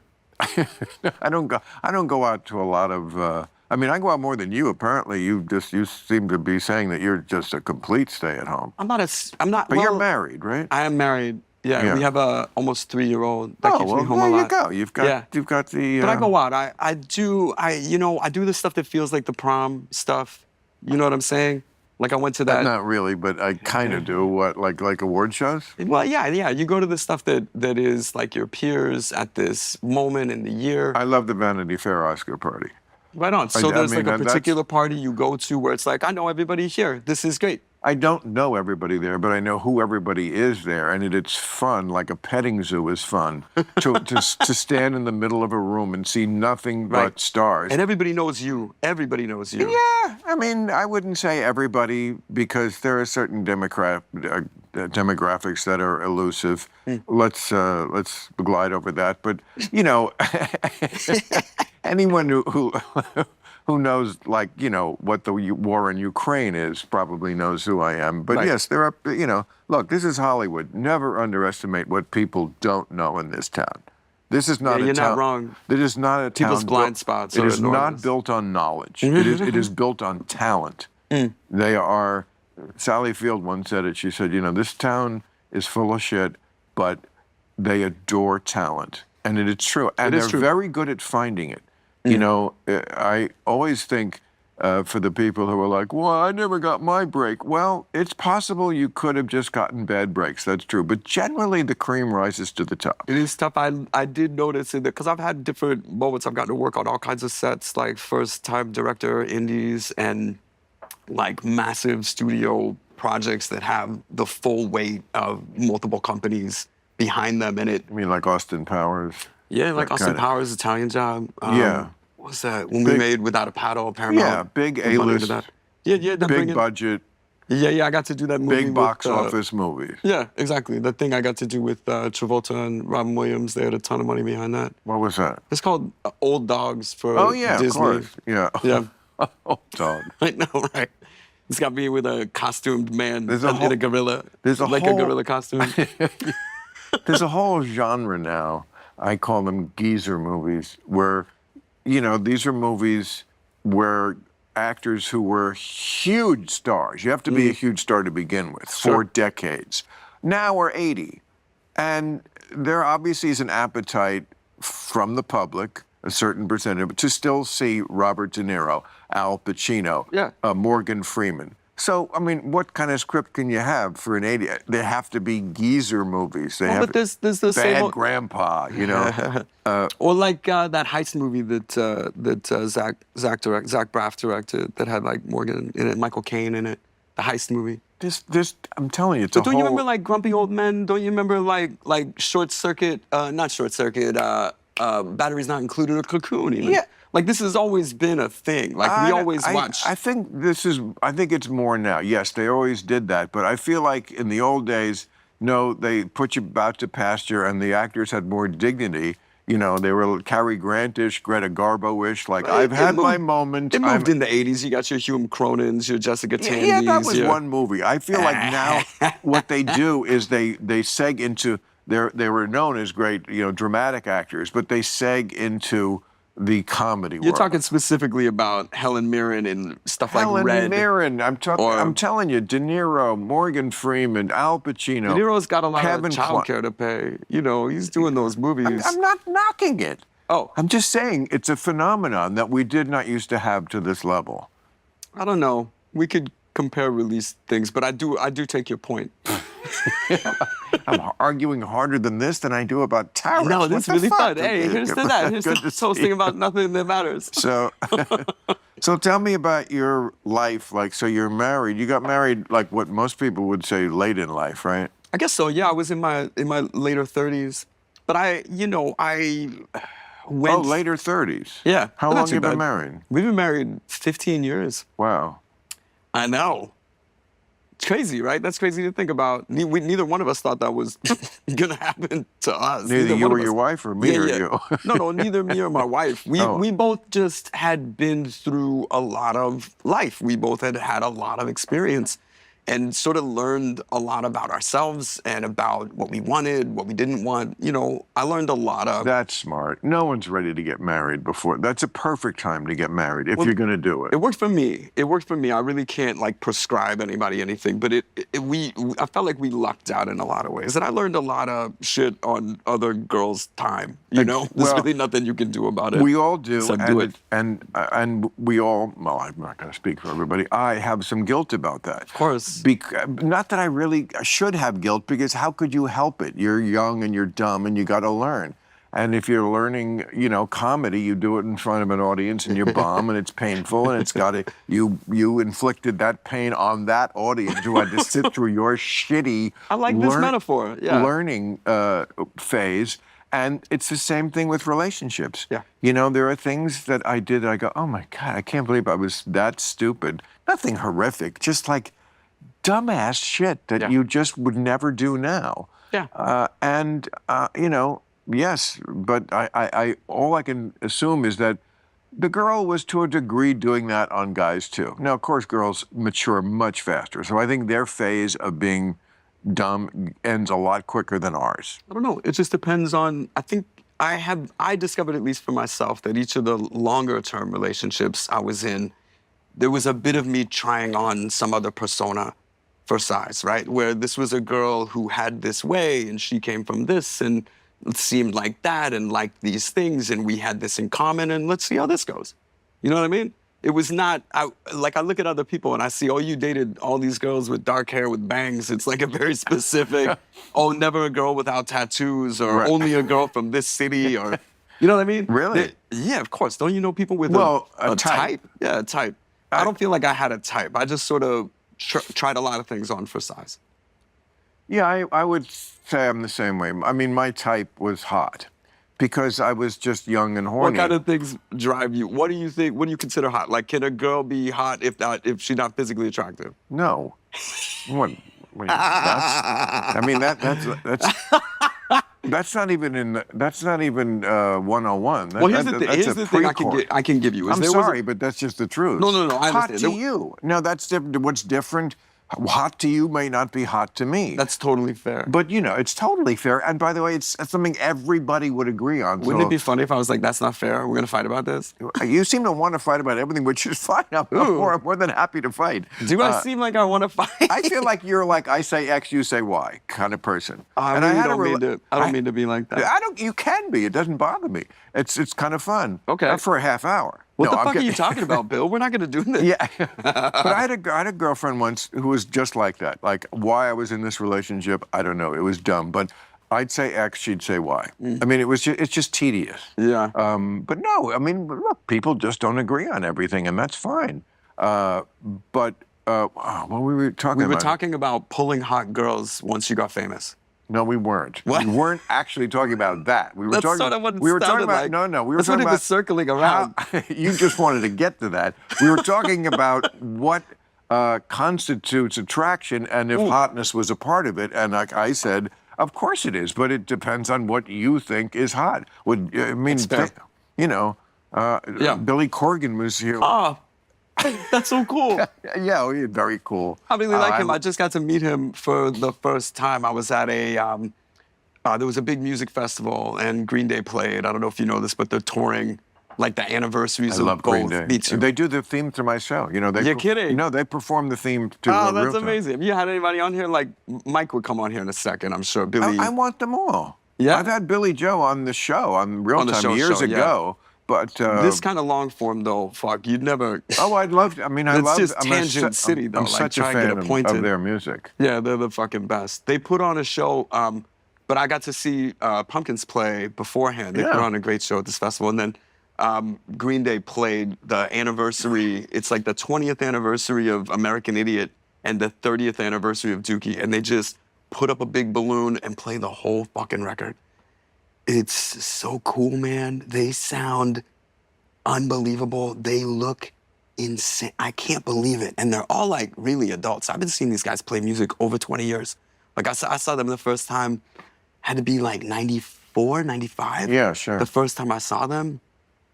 It's amazing to see them now. They're just unbelievable. It's amazing. I mean, they're a great band, and it's amazing how many great bands, and really, why shouldn't they, but continue on. I mean, the Rolling Stones are on tour this year. They're post-80. Have you gotten to see them? Yeah. I've only gotten to see them one time, and they were awesome. Yeah. Yeah, really awesome. They know what they're doing. Yeah. It is cool they're still doing it. Oh my God, did you see the Spinal Tap movie? Not yet, but Rob was here a couple weeks ago. I love him so much. I think I froze up. Like, looking back, I went to the premiere. I saw everybody. I've known Michael McKean for a long time because I made a movie with his wife when I was a child, which is hilarious. So when we see each other at all the shit, it's like, oh, hey, remember me? I was a kid. Anyway, I tried really hard to find it in to talk to Christopher Guest, and you know how it is, man. You have one of these things, and you're like very far away from a person, and you sort of catch each other's eye. Right. And you like try to muster up the courage to give like a head nod or something, and before you know it, the other person's like, that's kind of Chris Guest in a nutshell. Like, that's every experience I've ever had. I mean, I don't know him, but I met him once, and I did have the same experience. Yeah. And that might just be because he's shy. I mean, some people are just absolutely. legitimately shy. Yeah, and that's why I don't take it personally. I just always wish I could and let's not be cooler. Let's not be hypocrites. I'm sure there are people who you've done the head turn to because you didn't want to talk to them. Yeah, never on. It's never like, oh, I don't want to talk to that person. It's always like, oh shit, I'm personally, I don't know. It's always like I'm embarrassed of something and don't feel comfortable talking to the person. You know what I mean? Some kind of like insecurity. Okay, 2 words. What? Andy Dick. No, I'm kidding. I'm just saying.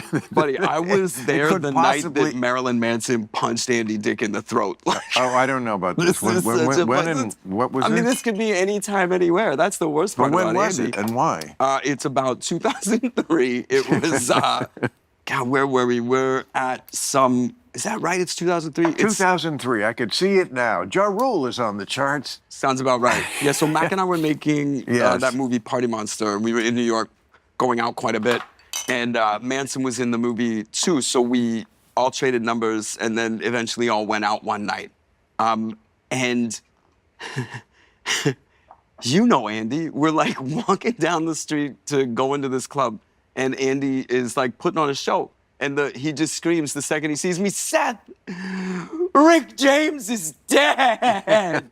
And I go, oh, fuck, I didn't know him, Andy. Did you know him? And he's like, kinda. And I was like, hey, man, we're gonna go in the club. And he was like, me too. And I was like, fuck, we gotta get inside. And then we get inside and we're like seated and Mac is there and Manson is next to him and Andy gets in there and it's just that Andy comes and sits down and Manson just makes meaningful eye contact with me. And I just pull my hat down. I was drinking tequila at that time. I just drank this tequila. I was like, this is a great beat. I'm just gonna listen to this. I'm just gonna dance in this vibe. And then I see it's this, and I saw it so clearly. Okay, it's Andy tries to talk to Mac and then tries to talk to Manson. I talked to who? It's Mac, Macaulay Culkin. He tries to talk to Mac. He like turns to Mac and he goes, Macaulay Culkin was there. yeah, we just made this movie together, so we're spending a ton of time together. Yeah, he's an adult, 2 kids. I know. You know. I just do that when the poor guy. How many years does it have to be before people stop doing it's like the thing from Scream. I know, but two things. He's not poor, so you don't have to worry about it. And B, every third quarter, he cleans up, so you don't have to worry. Like, you might as well call him Santa Claus. Yeah, it's Christmas. Oh, right. Christmas. That's his month. So here's the point. Andy leans over to Mac, and he goes like this. And Mac just goes like this. Just literally like that. He's saying talking to somebody else. What was he saying? Who the fuck knows, man? I was dancing. I couldn't hear anything. And then he goes like this. And he turns to Manson, and he goes... And I swear to you, Manson goes like this. Just hits him right in the fucking throat. And Andy just like sort of takes that hit and just like has a funny... Do we imagine... Well, Andy was, I think, there's that old thing, gay when drunk, or in Andy's case, gay when on crack. Or maybe, I don't know. But...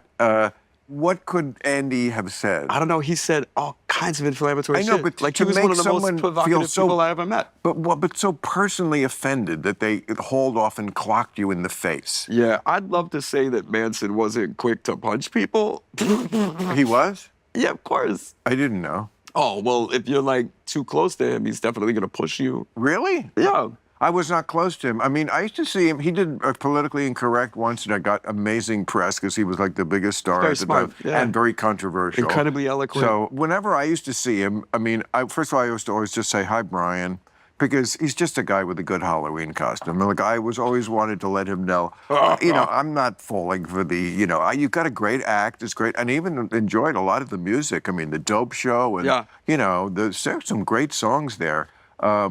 But it was just, again, a Halloween costume. I get it. You got a shtick. But hi, Brian.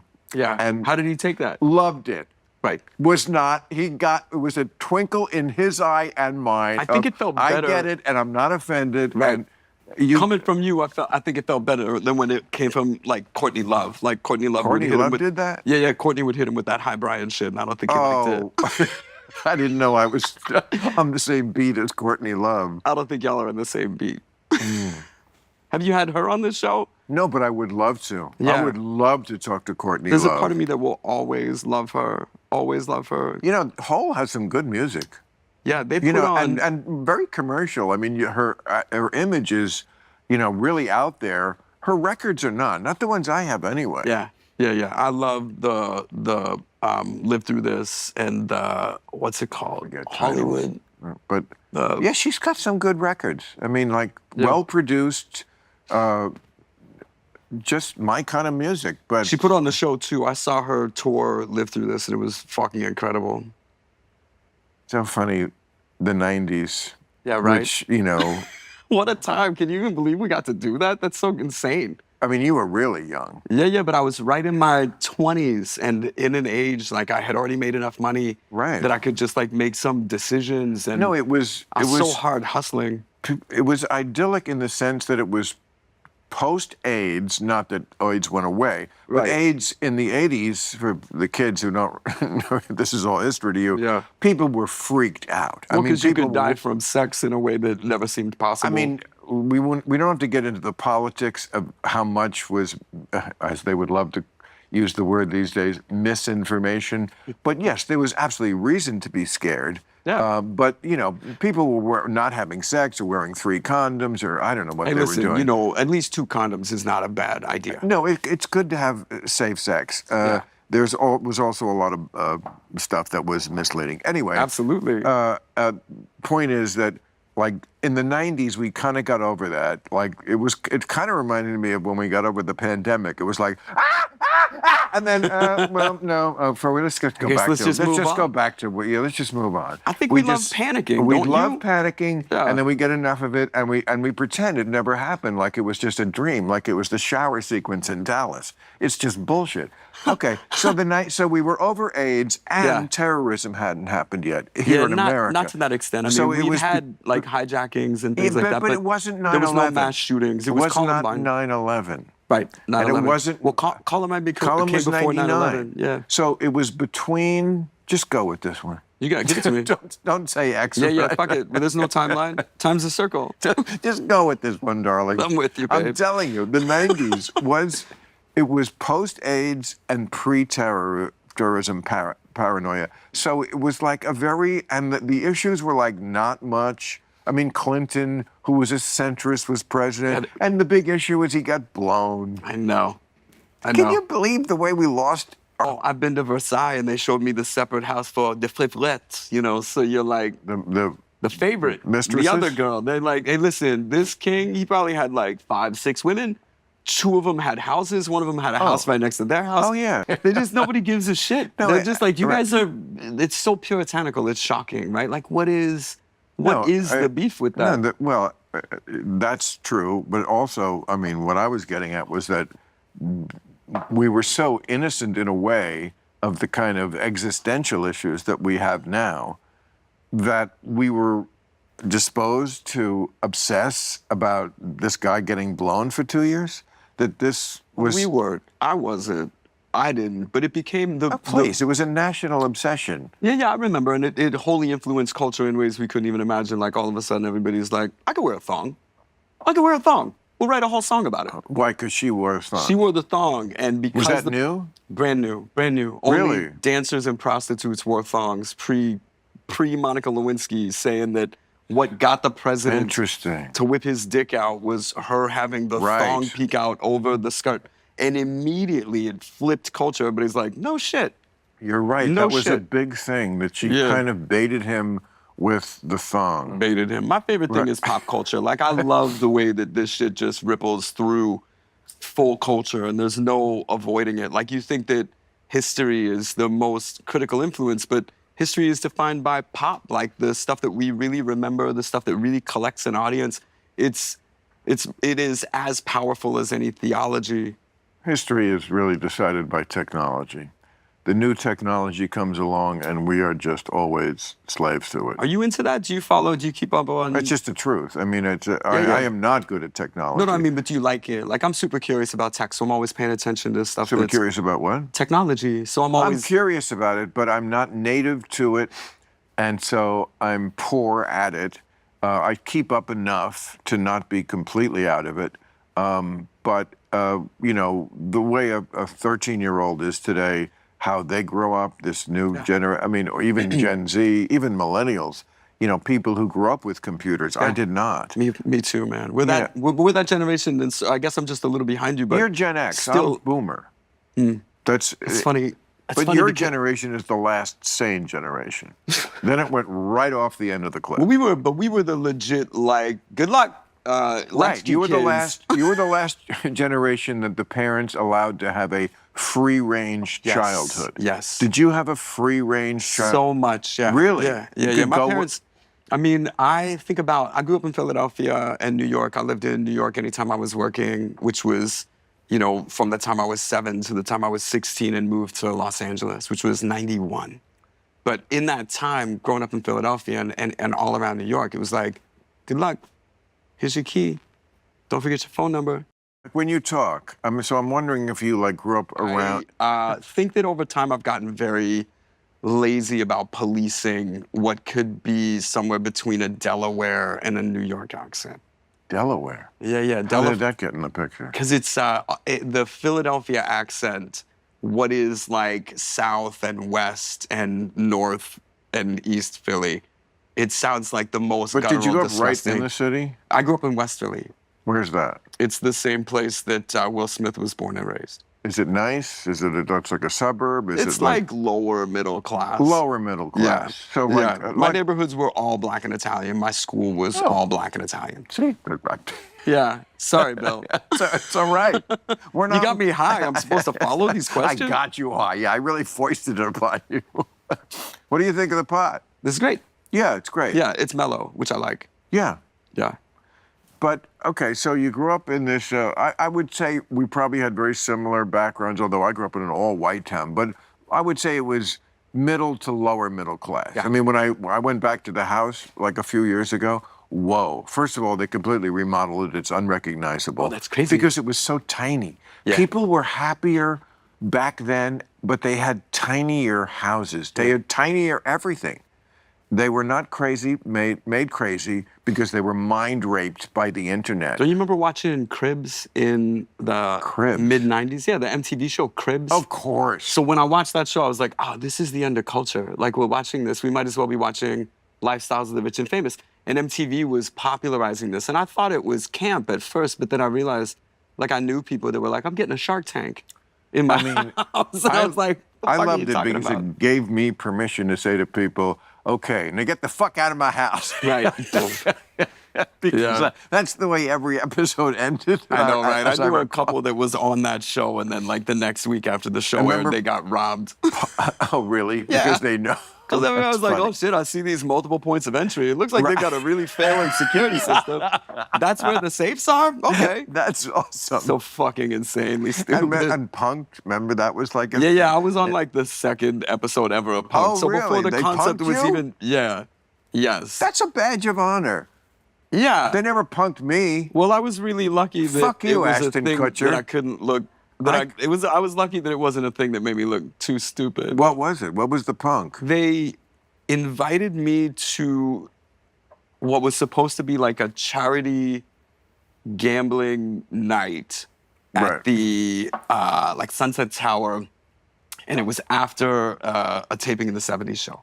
And so we, all those kids and I knew each other, and we would have a habit. They'd tape on Friday, and then we would all go out together to one of these clubs. And you roll into a place with 15 or 20 people, and you get to take over a section, and you're not concerned about anybody getting in or making you feel unsafe or any of it really being dangerous. So it was a very cool vibe. If you just like to dance and drink, and we all had cars that were there, so nobody was driving or anything.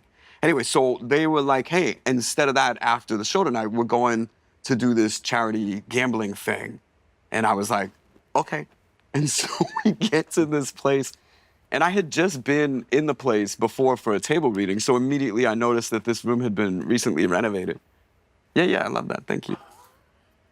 I don't know. How much of the story do you want? It's real simple. They tried to... Well, as you can see, we have to go to commercial. No, isn't it great that we don't? Isn't that or fun? we have to a zero. Do I ever think about this? Because like I was saying at the beginning, I wanted to finally do a show that was exactly what my life is like. Just so fucking zero random. difference between if you just came over. If you just came over, would I have a series of questions? I see these podcasts, and they're just like talk shows used to be. They have cards, they have microphones. Okay, I'm not knocking them. I'm just saying this is different. I love that. I love it too. You got to put your spin on it. But what were you saying? Because I was very when they intrigued. punked me. What was the punk? The whole punk So you're at a was- charity thing? Yeah, but they took me out. So the guy was like, yo, man, can I talk to you? And this guy looked really familiar, and I realized later it looked familiar because he was on 106 in Park. I was like, oh, this guy, I didn't even know. And then, but he takes me outside. And, you know, there's like nobody in this party. I'm like, this is not a party, guys. The lights are so bright. Right. I'm like, there's no fucking music. Like, what is this? And I'm looking at all these doors. I'm trying to find an outlet. I'm gonna like plug in my speaker. I was like, y'all are not gonna raise any money. This party sucks. And so then the guy like takes me outside, and he says, "Hey man, I gotta let you know, I'm a cop." And I was like, "Oh, cool. I know a lot of cops." And he's like, "Yeah, I'm undercover. We're about to bust up this game." And I was like, "Oh, weird. I thought this was a charity game. What do you mean you busted?" And he goes, "This is an illegal game. And I think you know who's running it." I was like, "Oh, who?" And he said, "We know that you know." And I go, "I don't know what you're talking about. My friend said that this was a charity game. Are you saying there's something going on? Is this like an illegal charity? What are you talking about?" That is so And he's like, "You got to tell me whose game this is." And I was like, well, these are the people that invited me, but I don't think they organized what it. were the punksters expecting you to do that would it be so embarrassing? Like suddenly If I roll was like, over? "It's Ashton Kutcher's game. Ashton Kutcher invited me." It gets so silly too, because there's a moment where like I go back, and he's like, "Hey, the cops are gonna come in here in about 45 minutes, so you gotta get the fuck out of here." And I was like, "Okay, cool." So I go back on the table and I'm like, "Hey, Kutch, we probably gonna get the fuck out of here. Like, maybe you get your money off the table. Like, maybe we get out of here." And he's like, "What are you talking about? We're staying, we're doing this thing." And then some motherfucker somersaults through the window, and all of a sudden the doors explode and there's people, and they're like, "Everybody on the ground," kind of shit. And this is how many times I've been in handcuffs. I immediately look around and I'm like, well, none of these guys have guns, so this is obviously intended like a peaceful takedown. This isn't, I don't think anybody's gonna get hurt tonight. So then everybody's Well, like, that's your white privilege talking, Seth. I'm out of here. yeah, none of them had guns. There's nothing to talk about. None of them even had tasers. They didn't have utility belts. I'm like, well, whatever this is different than like cops. So, you know what I mean? Yes. So then they're blah blah blah about like whoever knows whatever, and like I make eye contact with Kutcher because they're like, "Everybody on the ground, get on the ground, and I make eye contact with Kutcher and I'm just like, "Don't say anything, don't say shit. There's nothing to say." I love blah, blah, blah. Yeah, the blah blah blah, because that's what they so- were like, blah blah blah blah. And then what Illegal, happened? whatever. Well, then So- the same guy made me stand up, and he was like, "Why don't you tell everybody what I So saw?" really, you punked them because they didn't get you to look stupid. And when that happens, I feel like that show should have then had this mea culpa, like, okay, the contestant who we played this game with, they won the game because they didn't do something stupid. Because I've seen them do stupid things. Sure. I've seen the ones where it's like, "Don't you know who I am?" Oh my God, it's- Ooh, you look bad I doing know, I've that. seen so many Don't people- do the "you don't know who I am" Of because course we not. just caught you being the asshole that you pretend you're not in public. They punked, it was like Penelope Cruz Oh, and I've- maybe Salma Hayek, where there's a giant shit in the bathroom, and one of them is like asked to take credit for it. They're like, "Which one of you shit in the bathroom?" And I'm like, this is the they did that to joke. Penelope Cruz? Yeah, Penelope Cruz and Salma Hayek. Can you Boy. imagine that? But wait, so the Selma Hayek punk was that there was a God giant damn, I love you trying to duty, keep this on track. Yeah, they went out to a public restaurant, and she was like, "I gotta go and to she the..." was supposed to like throw a fit about that? She was supposed to... I gotta guess, tell you, like- I would throw a shit about that. I would. I think she was supposed to find the shit, and then like they come out and they're like, "Hey, listen, you clogged the toilet," and then she's like, "No, I I'll didn't." accuse her of it. Accuse her of it, Because Hey, if anyone Salma looks Hayek. like they take massive shits, it's right? Penelope Cruz. She does. No, I think it was Salma Hayek, but Yeah. similar figures. The two of So them. you just said Selma Hayek, Penelope Cruz, Latino ladies, they're all the same. No, absolutely It not. just I looks did say bad. they have a similar figure. They do, and there's nothing wrong with that. And by the way, I think we're past that era.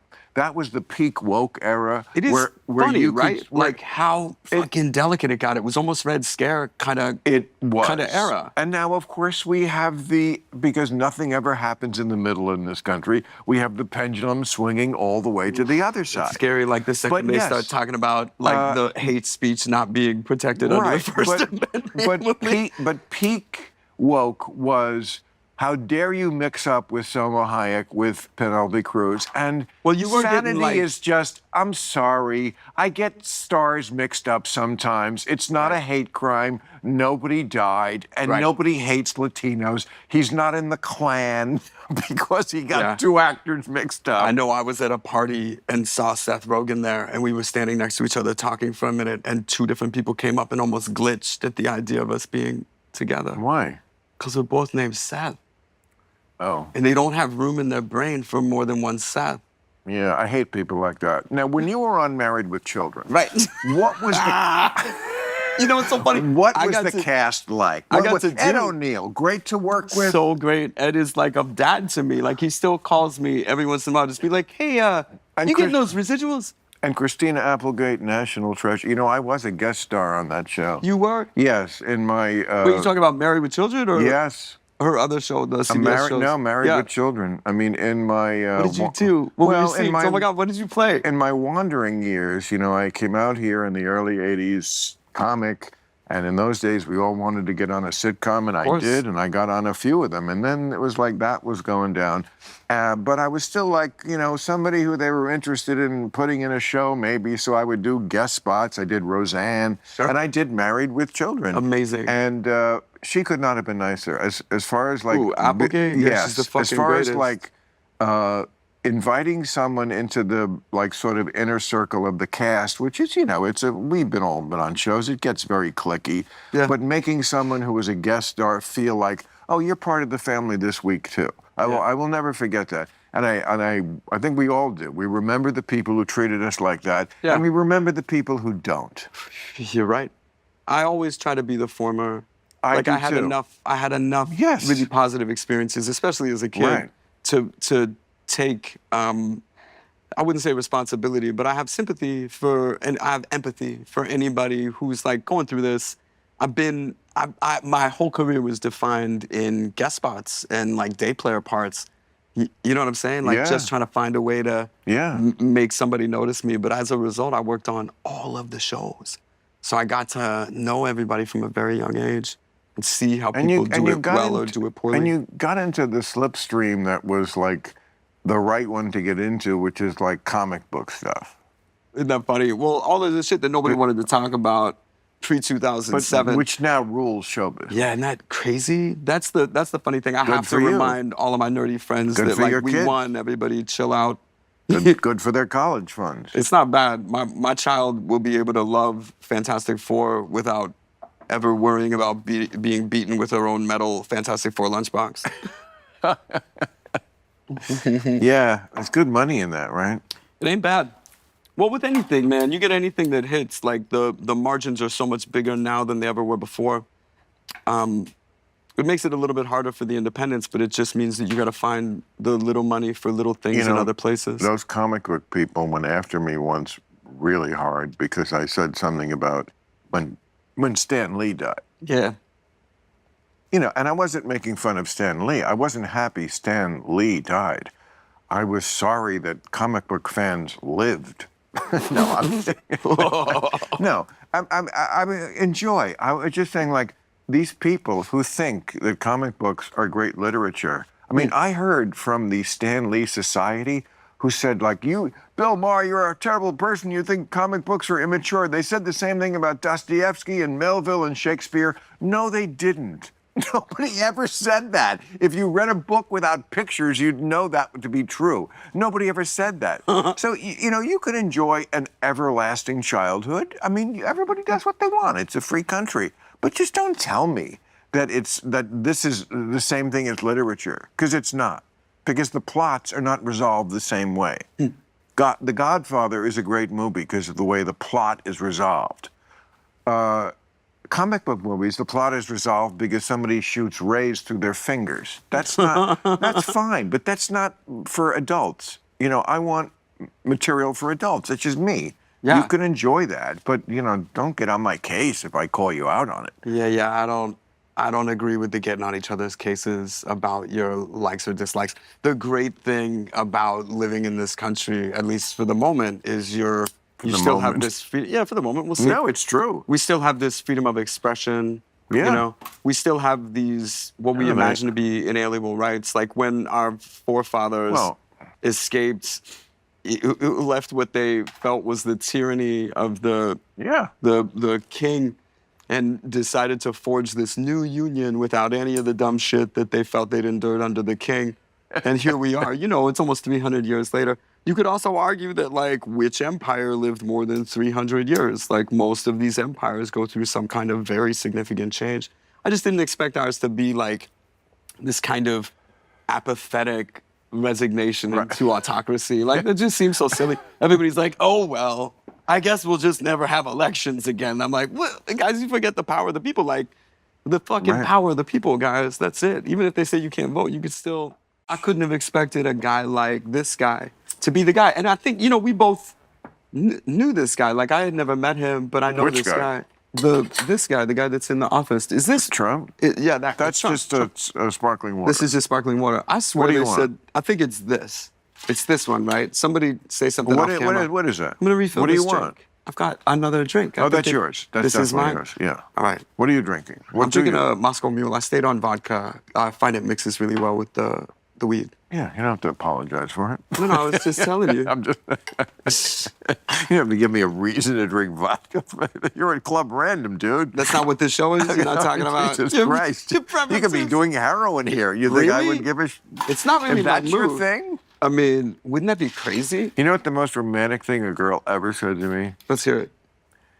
I once said to the girlfriend, "What would you do if I started taking heroin?" And she said, "Start taking heroin." I mean, I thought she was going to say, "I'd get you help. Right. We'd get the best people in the world. I'm really good at rehab." needlework. And I mean, it's wrong, but it's also like the most romantic thing I've ever heard in my life. That is very sweet. Don't you remember that rock bit? Chris Rock had that bit where he talked about it dovetailed into the whole thing about Clinton getting blowjobs and making the comment that men are only as faithful as their options. Which I thought was an I incredible was the first observation. one to say that. That was my joke. I'm not here to debate that, but he Men are as loyal as their options. Yeah, he Trust me. said that, but the joke that he made that I thought was so funny, he's like, listen, man, if you smoke crack, your wife has to smoke crack. That's it. Okay, That's but it. You gotta have the same hobbies, which I thought was a very funny comment, pretty accurate. I know I said that first. You know why? Because I remember who said it to me, who I stole it from. Who's that? I'm not going to say the name, but I was living in New York from 1979 to 1982, and I was dating, of course, a waitress in 1982. Remind me to tell you something about that. In 2 seconds, I will. Yeah, give it to me. And she said that to me, those exact words. Men are only as loyal as their options. I remembered it. I stole it. I used it. What is your story? Waitress. Go. So Mac's mom, at one point. Who's Mac's mom? Macaulay Culkin's mother. Oh, Mac. Yeah, at one point. Is he still like your fucking bro from another Yeah, mo? we're really close. We're good friends. Oh, is that yeah. really? Yeah, I love that boy. And how's he doing? He's fucking great. Really? Sorry. Yeah, he's it's so great. wrong. Oh my God, he it's did. So Well, wrong. he's done like a little bit of acting. Like I forced him out of retirement to make this movie in Thailand. Where is his mind at? His mind is clear and great. He's So got he doesn't two care. fucking kids. He doesn't care that the rocket that went up when he was a child didn't stay up. I don't know if you understand. Like his dad was not a great dad, but his dad made sure that Mac has money. Mac never had a drug problem. Mac never had a gambling problem. Mac still has all that money. And there are so many different points of income for him annually, and he's only introducing new ones. So I gotta tell you, he is of sound mind and body, and like not even getting started. Like he did a bunch of acting stuff. I pulled him out of retirement to do this movie in Thailand, and then he was like, "Oh, I think I like acting." Wound up, it's the best. And people were like, "You want to do some acting?" He did a Vanity Fair cover, got a star on Hollywood Boulevard, showed up in Righteous Gemstones. Can you make him come here? Can I make him come here? Can I talk to him? I bet he would chat with you as long as you don't want to talk about Michael. I don't. Yeah. Do I look like I don't have think an you agenda? do. No, he loves comics too. But I would love to talk to him. Yeah, he'd love to. I bet he'd be down to talk to you too. I bet you'd be good for him too, because people just have no idea who he is. It's like, and look, I understand what you're saying about his father not being a good father. Of course he's not a good father. That kid had to booby trap the house himself. Okay, I'm not going to do any. I'm not going to do any of that. No, he loves all that shit. But he's he buddies. does? Yeah, Okay, he's then buddies we'll with. get along. Yeah, It'll be so much fun. He loves comics. He's buddies with Jeff Ross. He was buddies with Saget. Tell He him to loves all come those here. guys. I'll treat him so good. This is not a gotcha show. It doesn't feel like it. It's not. Although they're getting drunk, like this could easily be Cosby's basement. Everybody leaves here. The only thing they all have in common is they want to stay longer. Yeah. But we only got 90 minutes, man. Well, we have whatever we want. That's Oh, why really? How do we're you cut this show? Do you like cut We it? don't cut it. You just let it run? Cut it. So if it's like 2 The hours? only way we cut it is if the guest complains, because we want to be guest Right, friendly. we shouldn't have been but talking like, about- I don't cut anything. They, but We shouldn't there's talk nothing about to cut. Goebbels being a great name for your gerbil. Yeah, Goebbels. This is Goebbels the gerbil. It is a great name, though. It's not bad, right? A terrible person and really rotten guest. Yeah, I bet he's just a real bummer. Doesn't have any good stories. But what about Mac? Oh, this is the best story. So I said to Mac's mom, "Yeah, I got a crush on this waitress at this bar." And she goes, "Of course, you're gonna have a crush on the waitress because she's serving you." And I was like, that's fair. Yeah, but I mean, we've all had waitresses that were serving us and we didn't also want to date. Plenty. Yeah. Yeah. Yeah. Mostly the guys. Yeah. you know. No, it's definitely selective in the people that I would give. This, and you probably had the same kind of thing. Like there was a point in the 90s where I realized that I couldn't predict anyone's purpose in talking to me. Yeah. You know what I'm saying? I was like, well, I'm very recognizable at this point. Yeah. To the point where I can't underestimate the reach of that and whether someone would be pursuing me. I had people pursue, even before cell phone cameras and social media, I had a lot of people try to take advantage of me or trick me or like rob me, all kinds of crazy shit. But you get pretty savvy about sussing them out early, I grew don't up in you? Philadelphia and New York. Like I got, Right. I got to make my first movie when I was 8 years old with a lot of very successful people who No, but I'm saying, so the people who weren't sincere, who were trying to get in your drawers, Yes. you kind of get it, whether it's man Yeah. for his things, business stuff, Yeah, or a it is woman, you kind of, you can do it in a sentence or two. It's true. I got very street smart from Yeah. all of that, and I think that's why. Because here's the thing: I knew a lot of kids that died. I know a lot of kids that got molested. I know a lot of kids that got into all kinds of shit that never happened to me. Right. And I had this moment when I was, in my 20s, when all these kids start kind of coming out and talking about it, and I was like, oh my God, I stayed at that guy's house for a month. when I first Nobody came ever to tried LA. to molest you? No, and I have Kind to, of insulting, isn't well, it? I had that moment you, I mean, of it's like, what the fuck? Am I just like so unfuckable? Like, Well, I mean, that is the conclusion one would have to draw. yeah. So I was like, all right, well, I gotta work harder for this. I just started Yes. doing crunches like crazy. You know what I'm saying? Squats Oh, I all do. day long, like just trying to put it out there. Making breakfast with no shirt on. Maybe a thong.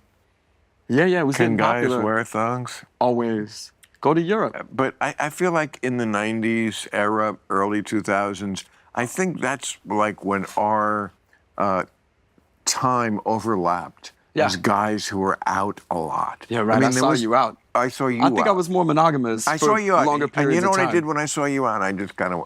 I was like, oh shit. we did it to each other. No, I liked it because you're smart and you're not crazy and you're like, there's something about comics, I think, where you inherently love the audience as much as you find reason to resent them. Like you kind of can't help it. It's what I love about guys like Robin. You just sort of need, life is fucking terrible. And you just sort of want to make people smile sometimes, even if it's like feeling not alone.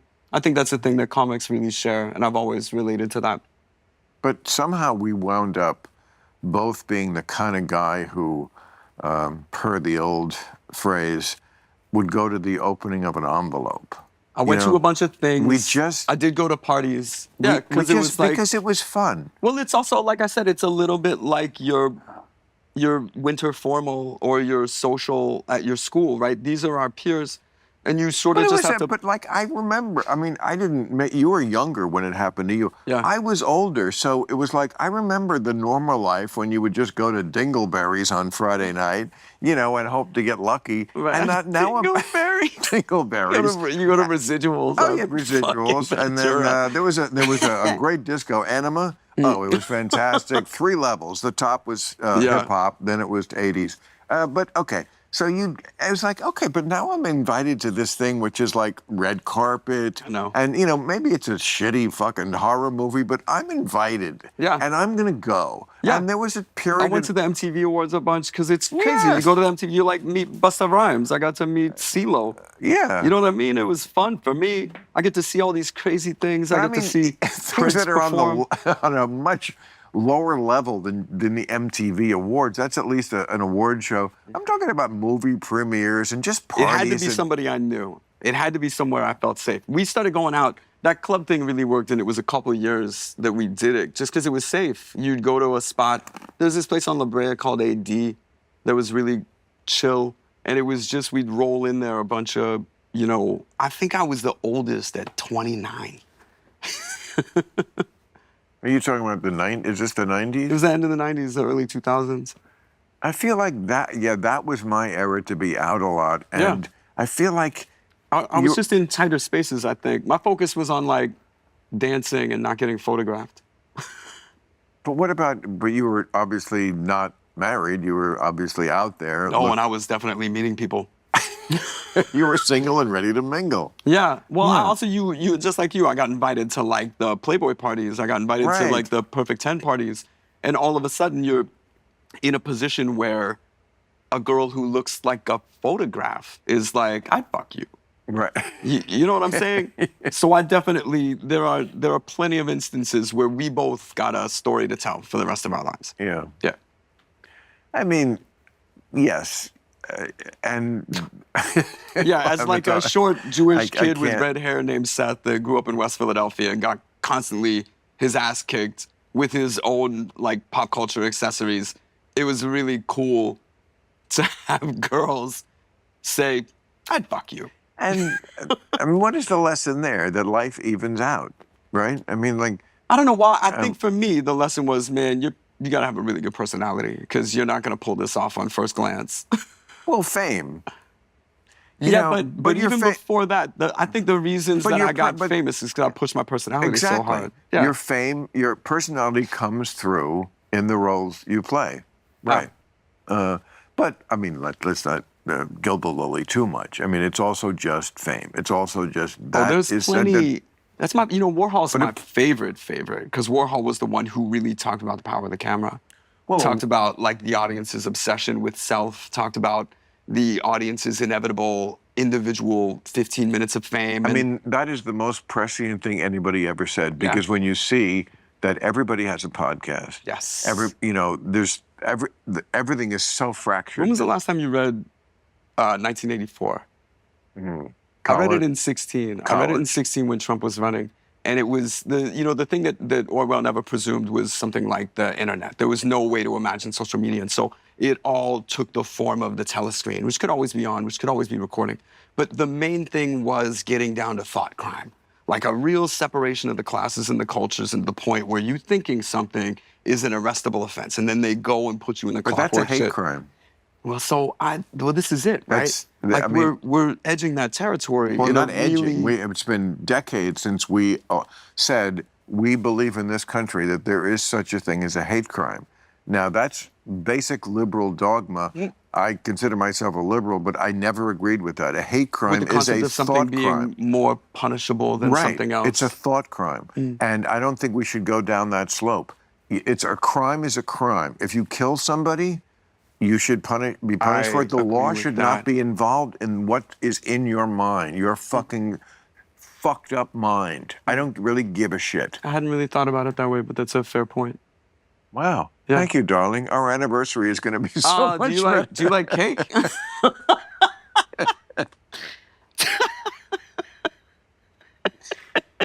All right. Well, listen, I really enjoyed you. Yeah, it's great to talk to you, man. I I mean- had this realization. This is the longest conversation we've ever had, Oh, by far. like one-on-one. Well, yeah, because I we- always see you in green rooms. Yeah, or because when we were backstage or out something. and saw each other before, we gave each other the look, and then went after the hottest Good girl, luck out there. hottest girl Yeah. in the room. Well, I'm like 5'10" and under is usually where I'm aiming. But, okay, I'm glad I got to know you. Yeah, good to I see hope you, I man. get to know you more. Okay. You trying to? All right, I'm gonna go back to my real job. That's sweet. So this is like your thing. How long did it take to build this room? I didn't build it; I bought it. You're kidding? This came on the property already? Yeah, this was on the property, and it was a mess. But What was it? Like a wine cellar or something? no, a movie star owned this house. It was full of